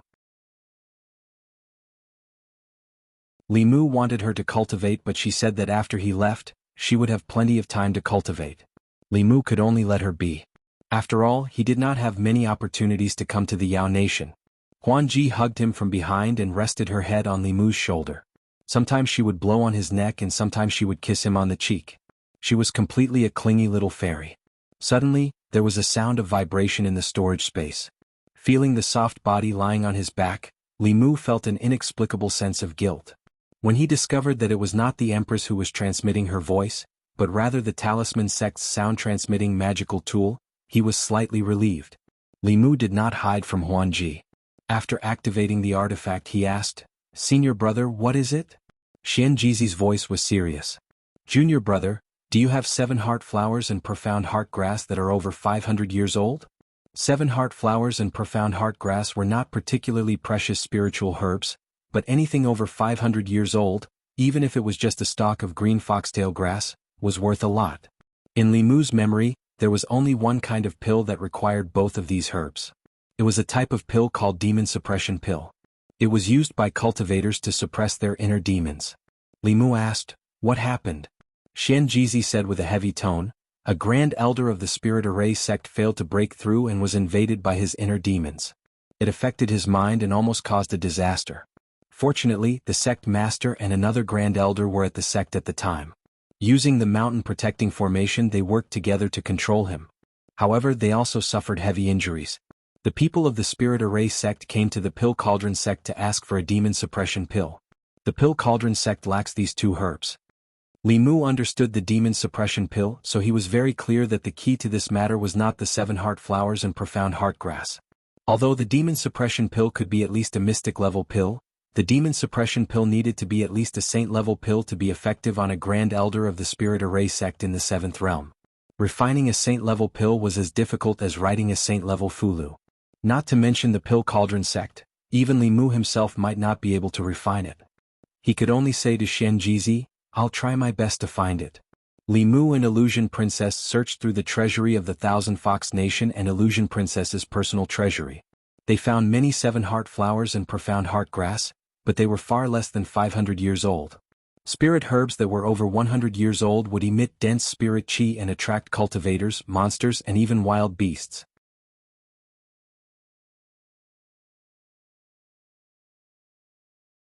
Just as he was about to explain his intentions, the Blue Wolf King hesitated for a moment and seemed to have made a big decision.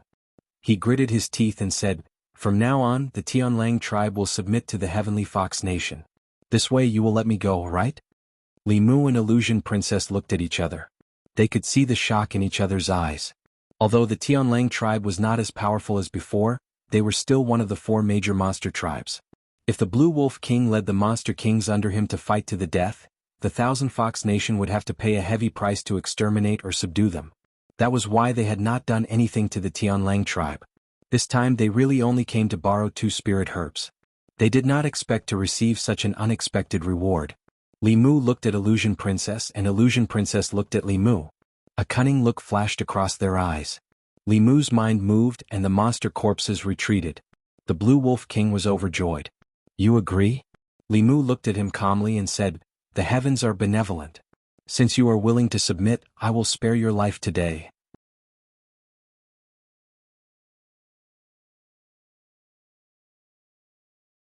Chapter 548. Tianlang Kingdom. The Blue Wolf King brought Li Mu and Phantom Princess to the palace. He had already thought things through. Working for the demon sect was the same as working for the Thousand Fox Kingdom. After what happened last time, the demon sect had all fled, leaving him alone to face the powerful Thousand Fox Kingdom. This was enough to prove that the demon sect was not reliable. He might as well submit to the Thousand Fox Kingdom so that he would not have to worry about this human bringing a group of powerful demon corpses to take his life every day. After thinking this through, the last bit of unhappiness in the Blue Wolf King's heart quickly disappeared without a trace. Inside the palace of Tianlang Kingdom, Li Mu looked at the Blue Wolf King and said, "Although you're willing to submit, we can't completely trust you. Hand over a drop of your soul blood." Soul blood was very important to both human and demon cultivators. The Blue Wolf King did not want to hand it over, but a wolf under someone else's roof had to bow. If he did not hand over the soul blood, it would be difficult to resolve the situation today. He hesitated for a moment, but still obediently forced out a drop of soul blood. Li Mu put away the soul blood, then said, "One more thing. Do you have 7 heart flowers and mysterious heart grass that are more than 500 years old?" The Yao Kingdom was very rich in spiritual herbs. The Blue Wolf King did not recognize the 7 heart flowers and mysterious heart grass, but spiritual herbs that were more than 100 years old could be eaten raw to increase one's spiritual power. He had collected quite a few over the years. After all, he had just submitted. In order to claim credit, he took out all the spiritual herbs in his storage space and said, "This is my many years of savings. Sir, please see if you have those 2 spiritual herbs." Li Mu looked at the spiritual herbs, his eyes shining. This old wolf's wealth was too rich. The worst of these spiritual herbs were at least 100 years old, and there was no lack of supreme spiritual herbs that were hundreds of years old. Li Mu waved his sleeve and the spiritual herbs disappeared. The Blue Wolf King widened his eyes and looked at Li Mu.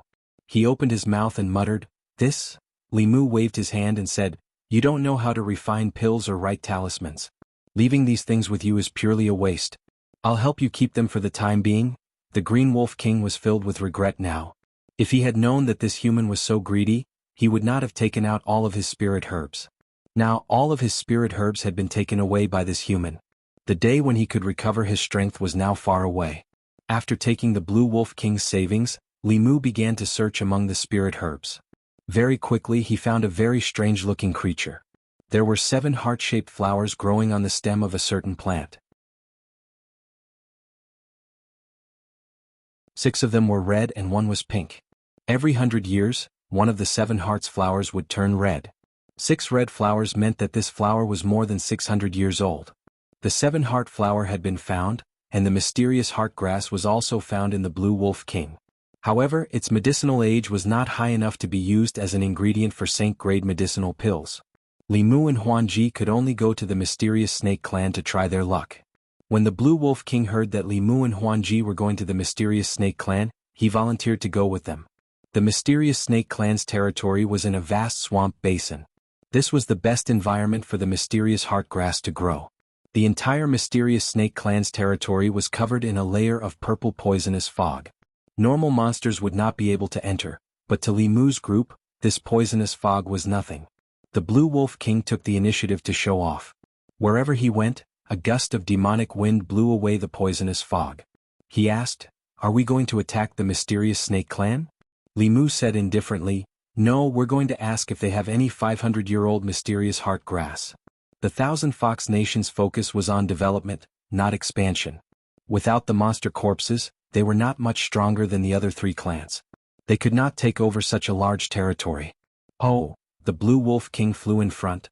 Li Mu poured a bucket of cold water on him. He felt that something was wrong. He had brought so many people with him. It was enough to destroy the mysterious snake clan, but he was only going to look for herbs. Was he going to the Celestial Wolf Kingdom for herbs too? The more the Blue Wolf King thought about it, the more he felt that it was possible.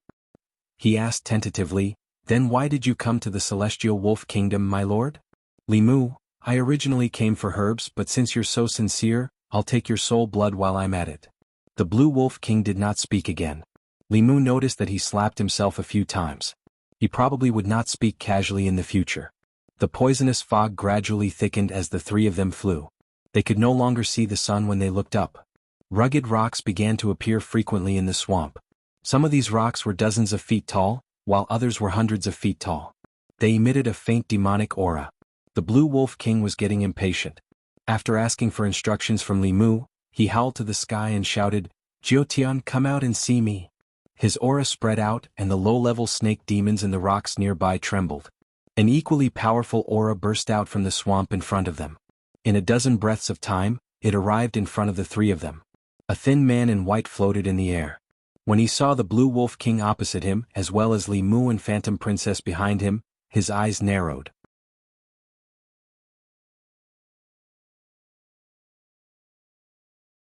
Even without the appearance of the 10,000 Illusion Lord and Huan Yun, they already had the strength to annihilate the Snake Clan. While the Nine Heavens Snake King was still on tenterhooks, Li Mu had already sent Phantom Princess back to Thousand Fox Country and rushed back to Mount Jihua as fast as he could. Pill Cauldron Sect. After Xianxia put down the sound transmission Dharma artifact, he sighed and said to Wu Qinzi, "Junior brother has found the 7-heart flower and mysterious heart grass. He's on his way here." Guang Qingzi's face lit up. He said, "Martial uncle can be saved?" Only Wu Qinzi was still worried. Even the great elder of the Pill Cauldron sect, who was the strongest in alchemy, had a pitifully low success rate in refining a saint-grade pill. It was already considered lucky if he could refine 1 out of 10 sets of materials. This time there was only 1 set of materials to refine the demon-subduing pill. If he failed, there would be no more chances. He looked at Guang Qingzi and said, "The Pill Cauldron sect once stored 2 saint-grade demon-subduing pills. One was used by the great elder a long time ago, and the other was given to Xuanzong. You can go to Xuanzong and ask. Xuanzong hasn't had any elders break through in recent years, so their pill should still be intact." Hearing this, Guang Qingzi immediately contacted the Spirit Array sect. Not long after, he received news that Xuanzong's demon-subduing pill had been used. Wu Qinzi didn't say anything, but Guang Qingzi sensed her strangeness. He asked, "Senior sister, is there something wrong with this?" Wu Qinzi shook her head and said, "The demon-subduing pill is only used when one fails to break through, their spiritual power reverses, and their violent emotions suppress their rationality. Xuanzong hasn't had any elders break through in recent years." Guang Qingzi understood what she meant. He bowed to Wu Qinzi and said, "Please, senior sister." Xuanzong. Dao Qingzi sat cross-legged on a futon with a pill floating in his hand. If it wasn't for the Spirit Array sect's reminder, he wouldn't even know that the sect had a saint-grade demon-subduing pill. He didn't hesitate to swallow the pill. After refining it, he impatiently scanned his body with his divine sense. After a long time, he retracted his divine sense and let out a long sigh. At this moment, a voice sounded in his mind. "What are you looking for? Do you need my help?"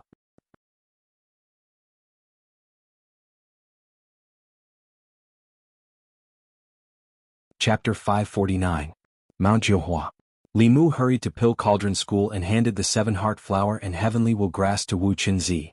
Guang Yuanzi of Spirit Formation School clasped his fist and said, "Thank you, junior brother.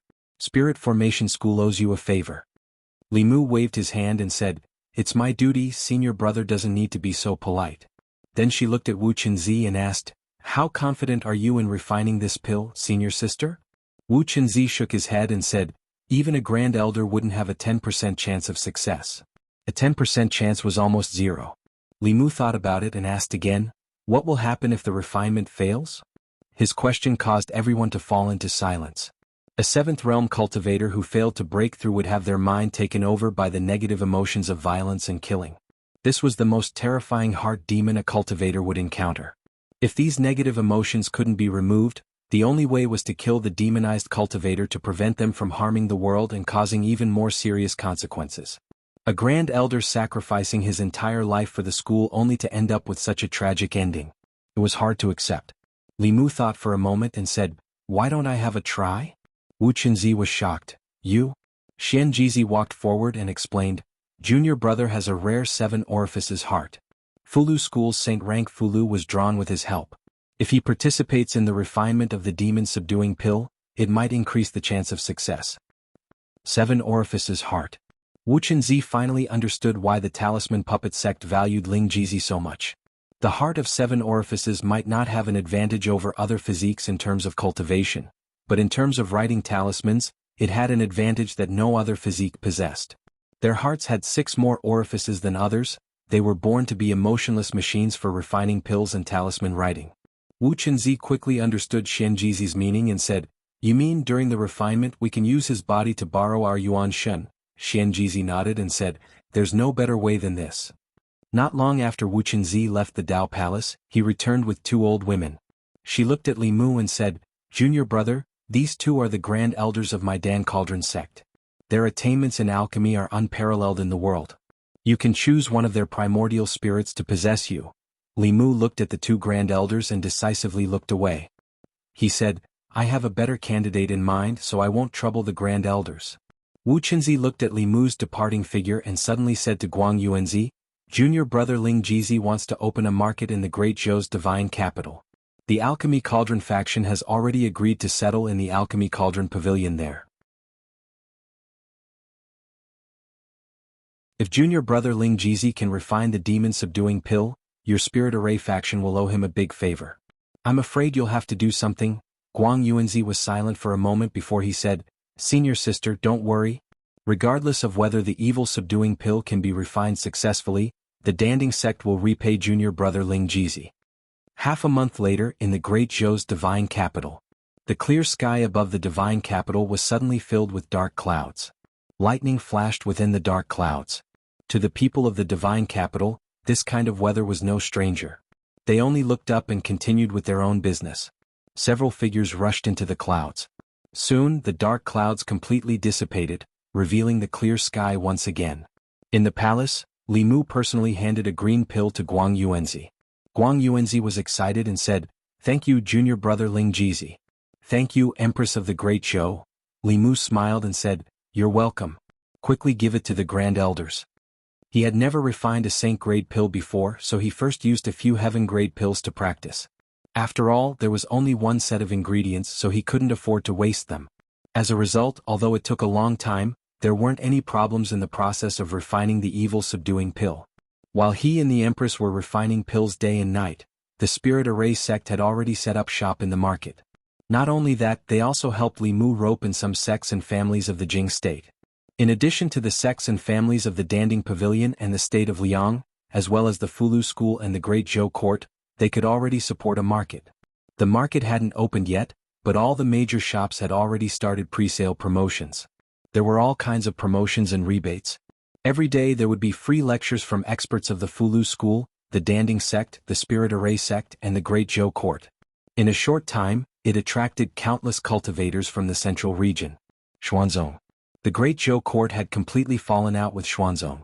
In order to prevent the Great Zhou Court from doing anything harmful to Xuanzong, Dao Chengzi ordered his disciples to closely monitor every move of the Great Zhou Court. Naturally, the busy construction of the market outside the fairy's capital could not escape their eyes. Dao Chengzi tapped the armrest of his chair with his index finger. Do they want to imitate me, Xuanzong? Miao Xuanzi said, Master, our sex exchange meeting is about to end. The Great Zhou Court's move is obviously to attract cultivators from the Zhou continent. According to my investigation, the Fulu School, the Danding sect, the Spirit Array sect, and some other sects and families have already set up shop in the market of the Great Zhou's divine capital. When the exchange meeting ends, the cultivators of the Zhou continent will probably gather in the divine capital. Dao Chengzi frowned. The Danding sect and the Spirit Array sect are on the same side as the Fulu School. Miao Xuanzi said, the Danding sect's Jade Sun reached the 7th realm a few days ago and became the Fulu School's Dao companion. It's not strange that the Danding sect and the Fulu School are on the same side. The Spirit Array sect's request for a pill failed last time. I'm afraid they're already dissatisfied with me, Xuanzong. He looked at Dao Chengzi and said, Master, we can't let others take advantage of the market. As the Grand Elder of Xuanzong, Dao Chengzi naturally knew the use of a cultivation market. Xuanzong's market only opened once every 5 years for a month each time.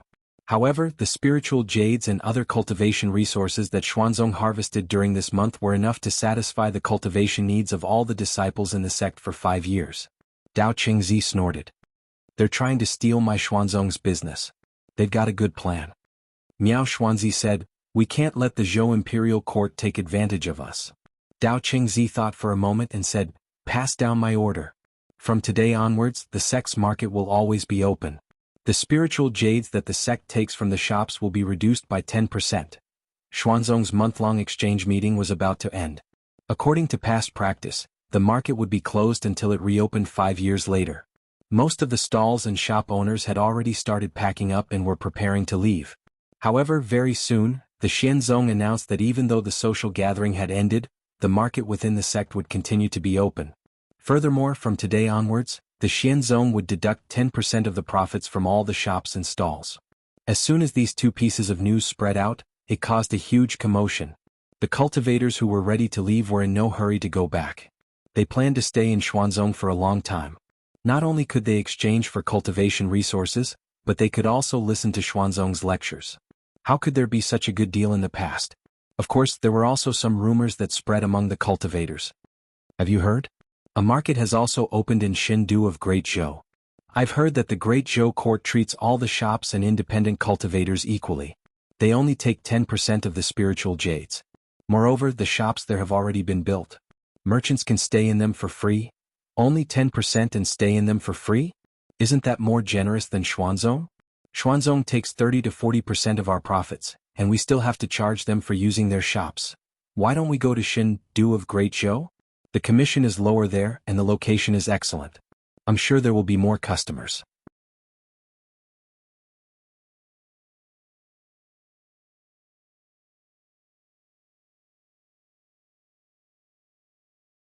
Chapter 550. The school of Moism was also a prominent sect in ancient times. Their mechanism techniques were unique in the cultivation world and were used by some cultivation dynasties. However, due to various reasons they declined and finally lost their inheritance. Li Mu guessed that one of the main reasons for the decline of the Mo family was because the mechanism technique required a large amount of manpower and resources, and some dynasties and large sects could not afford it. Furthermore, the most important point was that the mechanism technique was not a single discipline. A mechanism grandmaster would also be a blacksmith grandmaster, talisman grandmaster, and array grandmaster. The core of mechanism techniques was to use talisman arrays on artifacts. This required mechanism masters to be proficient in refinement, fulu, and array masters. This effectively blocked most people who were interested in mechanism techniques. At the entrance of the offerings department, a middle-aged man called Mo Li cupped his fists at Li Mu. "Greetings, Lord Li," Li Mu said. "You're welcome. Come in." Inside the offerings department, Li Mu asked Mo Li to sit down and asked someone to pour him a cup of tea. Then he asked, "How much do you know about the school of Moism's mechanism techniques?" Mo Li's expression was serious as he said in a low voice, "I am the only legitimate successor of the school of Moism. Although the school of Moism has declined, its inheritance is complete. I know all the mechanism techniques of the school of Moism. I just lack manpower, materials, and spiritual jades." Li Mu went straight to the point. "You want to revive the school of Moism?" It was not that he could guess Mo Li's thoughts. During the 100 schools of thought, every school wanted to be powerful and suppress the other schools. However, later on, Taoism became dominant and the other schools declined. The 6 sects of Taoism still wanted to be the leader of Taoism. As the successor of an ancient sect, who did not want to revive their own school and fulfill the wishes of their ancestors, Mo Li did not deny it. He asked, "Lord, are you willing to give me this opportunity?" Li Mu said, "Although the Great Zhou is large and does not lack resources, if the resources used to support the school of Moism are used to recruit experts, the strength of the offerings department may double. Therefore you have to first convince me why I should give you these resources." If he wanted to obtain enough resources from the Great Zhou, he had to first demonstrate the value of these resources. Mo Li was already prepared. He took out a jade slip and handed it to Li Mu, saying, "This is a part of the Mo family's mechanical arts." Li Mu scanned the jade slip with his spiritual will, and the contents of the jade slip appeared in his mind. This part of the mechanical technique was in the form of blueprints.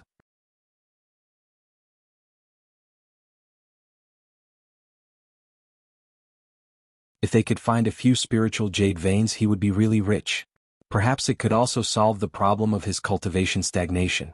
His cultivation had been stuck at the peak of the 5th realm for a long time. Recently it had not improved at all. Whether it was the psychic power or the spiritual jades that Li Mu absorbed, after the spiritual qi entered his body, it would not stay in his body.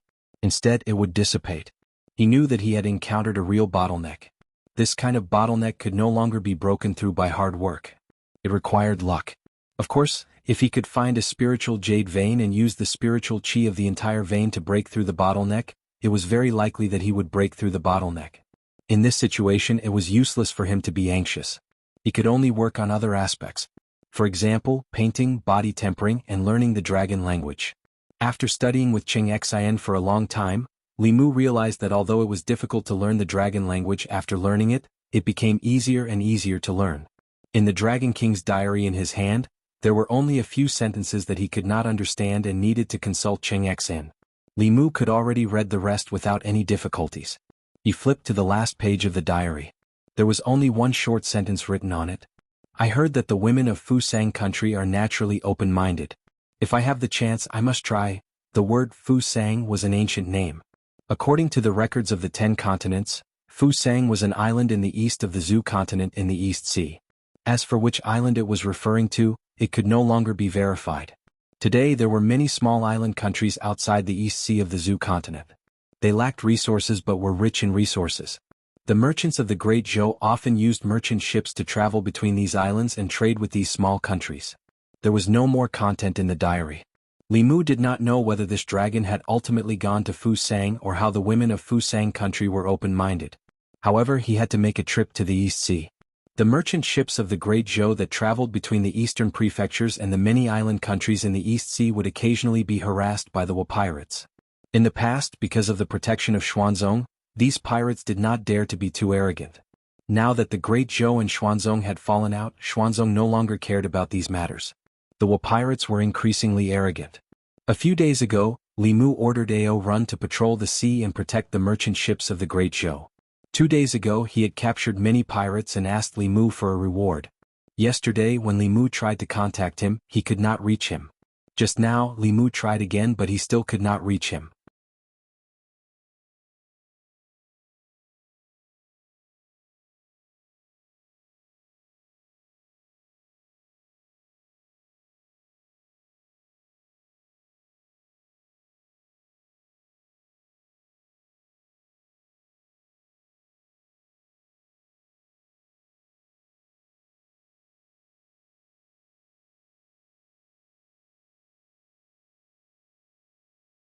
His lips trembled as if he was chanting some kind of spell. As his last syllable fell, a faint shadow flew out of his body. The shadow quickly solidified and turned into a giant snake with 8 heads, floating above his head. After the shadow flew out, the aura of the palace lord of the divine palace quickly weakened. In the end he was only in the 5th realm. However, the pressure of this 8-headed snake was infinitely close to transcendence. No wonder the palace lord of the divine palace was so fearless. Without transcendence cultivation there was really no way to deal with him. It was the first time Li Mu had seen such a strange way of cultivation. If the opponent was really in transcendence, he had no other choice but to ride Xianxia and run away. However, this snake was only a soul, and it had not reached transcendence. Li Mu put away the Qingxian sword and a whip appeared in his hand. The 8 heads of the giant snake opened their ghastly mouths and bit at Li Mu at the same time. Li Mu lashed out with the whip and whipped one of the tongues. The snake's head dimmed a little, and it actually spoke human language. It said in shock and anger, "Damn it, what kind of treasure is this? It can actually hurt me." Li Mu did not give the giant snake a chance. He formed a seal with one hand, and a small illusory sword appeared and circled around one of the snake's heads.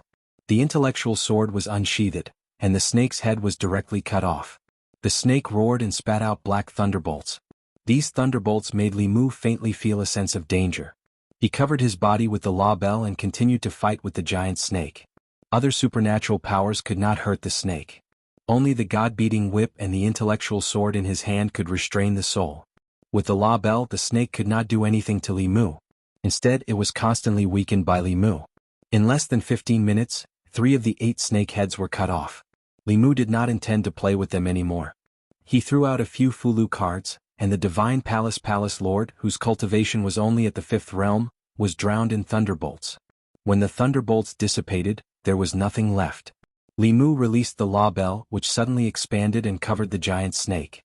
Then it quickly shrank. The giant snake scurried around in the bell, and its soul was compressed bit by bit. In the end only a black soul ball was left. With the palace lord dead, the rest of the heavenly officials and members of the divine palace were in chaos. They wanted to escape, but a giant bell fell from the sky and trapped the entire divine palace. Everyone was like a turtle in a jar. They were extremely anxious but there was nothing they could do. Li Mu clapped his hands and slowly descended. The strength of the Nation's cultivation world was not weak. It was very difficult to destroy the Divine Palace without sending out 7th Realm cultivators.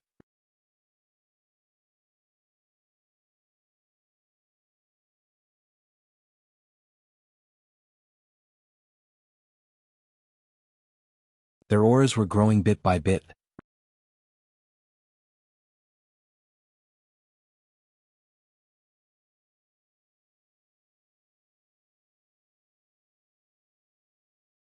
After absorbing a few drops of dragon marrow, his body had naturally acquired some of the dragon's habits. Dragons were lustful by nature, and Dragon King Ao Qing was even more lustful throughout his life. Even Li Mu had to admit defeat in front of him. Li Mu did not want to become a creature that only thought with the lower half of his body. He forcefully suppressed the evil thoughts in his heart. However, at this moment Xianxia, who was staring straight at Li Mu, stuck out her tongue and licked her lips. Then she swallowed. She was a dragon to begin with. When she was inexperienced, she naturally did not have any other thoughts. However, those few drops of Dragon King Ao Qing's bone marrow not only raised her cultivation by a large realm, but also stimulated her dragon's nature. Li Mu looked at her and said seriously, "Xianxia, calm down, calm down." Xianxia came back to her senses. Her face reddened, and she immediately looked away, not daring to look at Li Mu again. Li Mu stood up with his back bent, and used a few pearls to illuminate the entire underground cave. After the bone marrow left the skeleton, the Dragon King's huge skeleton turned to dust. Li Mu collected these ashes without wasting a single one. These were essential materials for writing high-level Fulu. The ashes of a 9th realm cultivator contained spiritual qi that did not dissipate. They could be used to write saint-level Fulu directly. Then Li Mu looked at the stones on the ground. The stones around the cave were all gray. Only the stones under their feet were red, and they were as red as blood.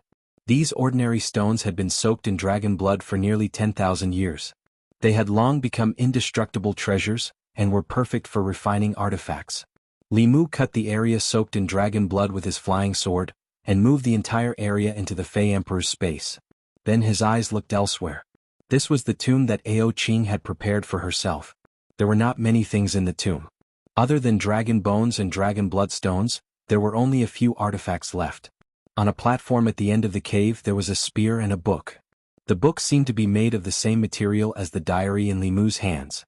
After nearly 10,000 years, it was still in good condition. Li Mu used a whirlwind technique to remove the dust on the book. He flipped to a page and saw the picture of a naked man and woman. Xianxia, who had curiously looked over, immediately blushed. Li Mu walked to the side and said, "Children shouldn't look at it." He flipped through a few more pages and found that what was recorded in the book was a dual cultivation technique. Dragon King Ao Qing had cultivated the great Tao of dual cultivation. Li Mu put the book away. A top-grade dual cultivation technique would be useful to him in the future. Then he looked at the spear.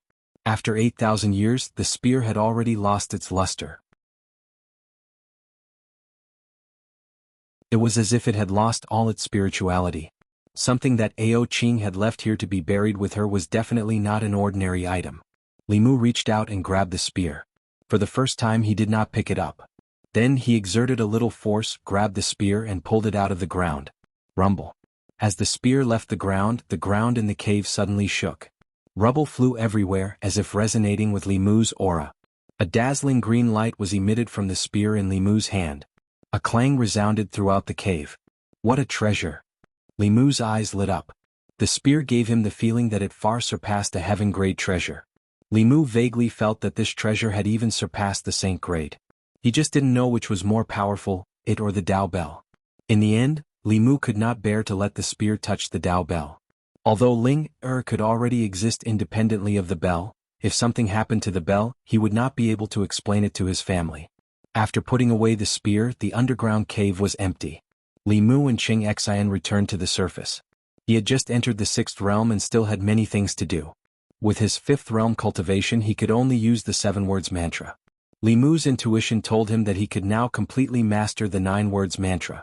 Li Mu formed a seal with one hand and said in his heart, "Forward." His body disappeared on the spot and Ao Run, who was standing not far away and watching the show, appeared where Li Mu was. Li Mu stood where Ao Run was and looked at the stunned Ao Run in front of him. He said in a low voice, "What a good shadow shift." He had never heard of this kind of magical power before. During a battle, if he switched places with his opponent after they used their magical power, wouldn't his opponent die under his own magical power? Of course, this technique had its limitations. When Li Mu used this technique again and switched places with Xianxia, she did not appear where Li Mu was. Instead, she was slightly offset. It seemed that this technique was difficult to use accurately on opponents who were similar or stronger than him. Even so, in a head-on battle, this magical power would definitely give his opponent a headache. Then, Li Mu changed his hand seal again and said in a low voice, "Okay." He felt something and took a step forward. In the next moment, Li Mu floated above the East Sea and looked into the distance. The One Nation had become a line. He took another step and appeared in the Divine Palace again. With his level 6 cultivation, even level 7 cultivators would not be able to catch up to him. Ao Run and Xianxia stood behind Li Mu. They felt that this figure was even more unfathomable. Feeling the call of the sea, Li Mu took another step and disappeared again. This time he jumped into the sea. He did not chant the water avoidance spell, nor did he use any Fulu Dharma treasures.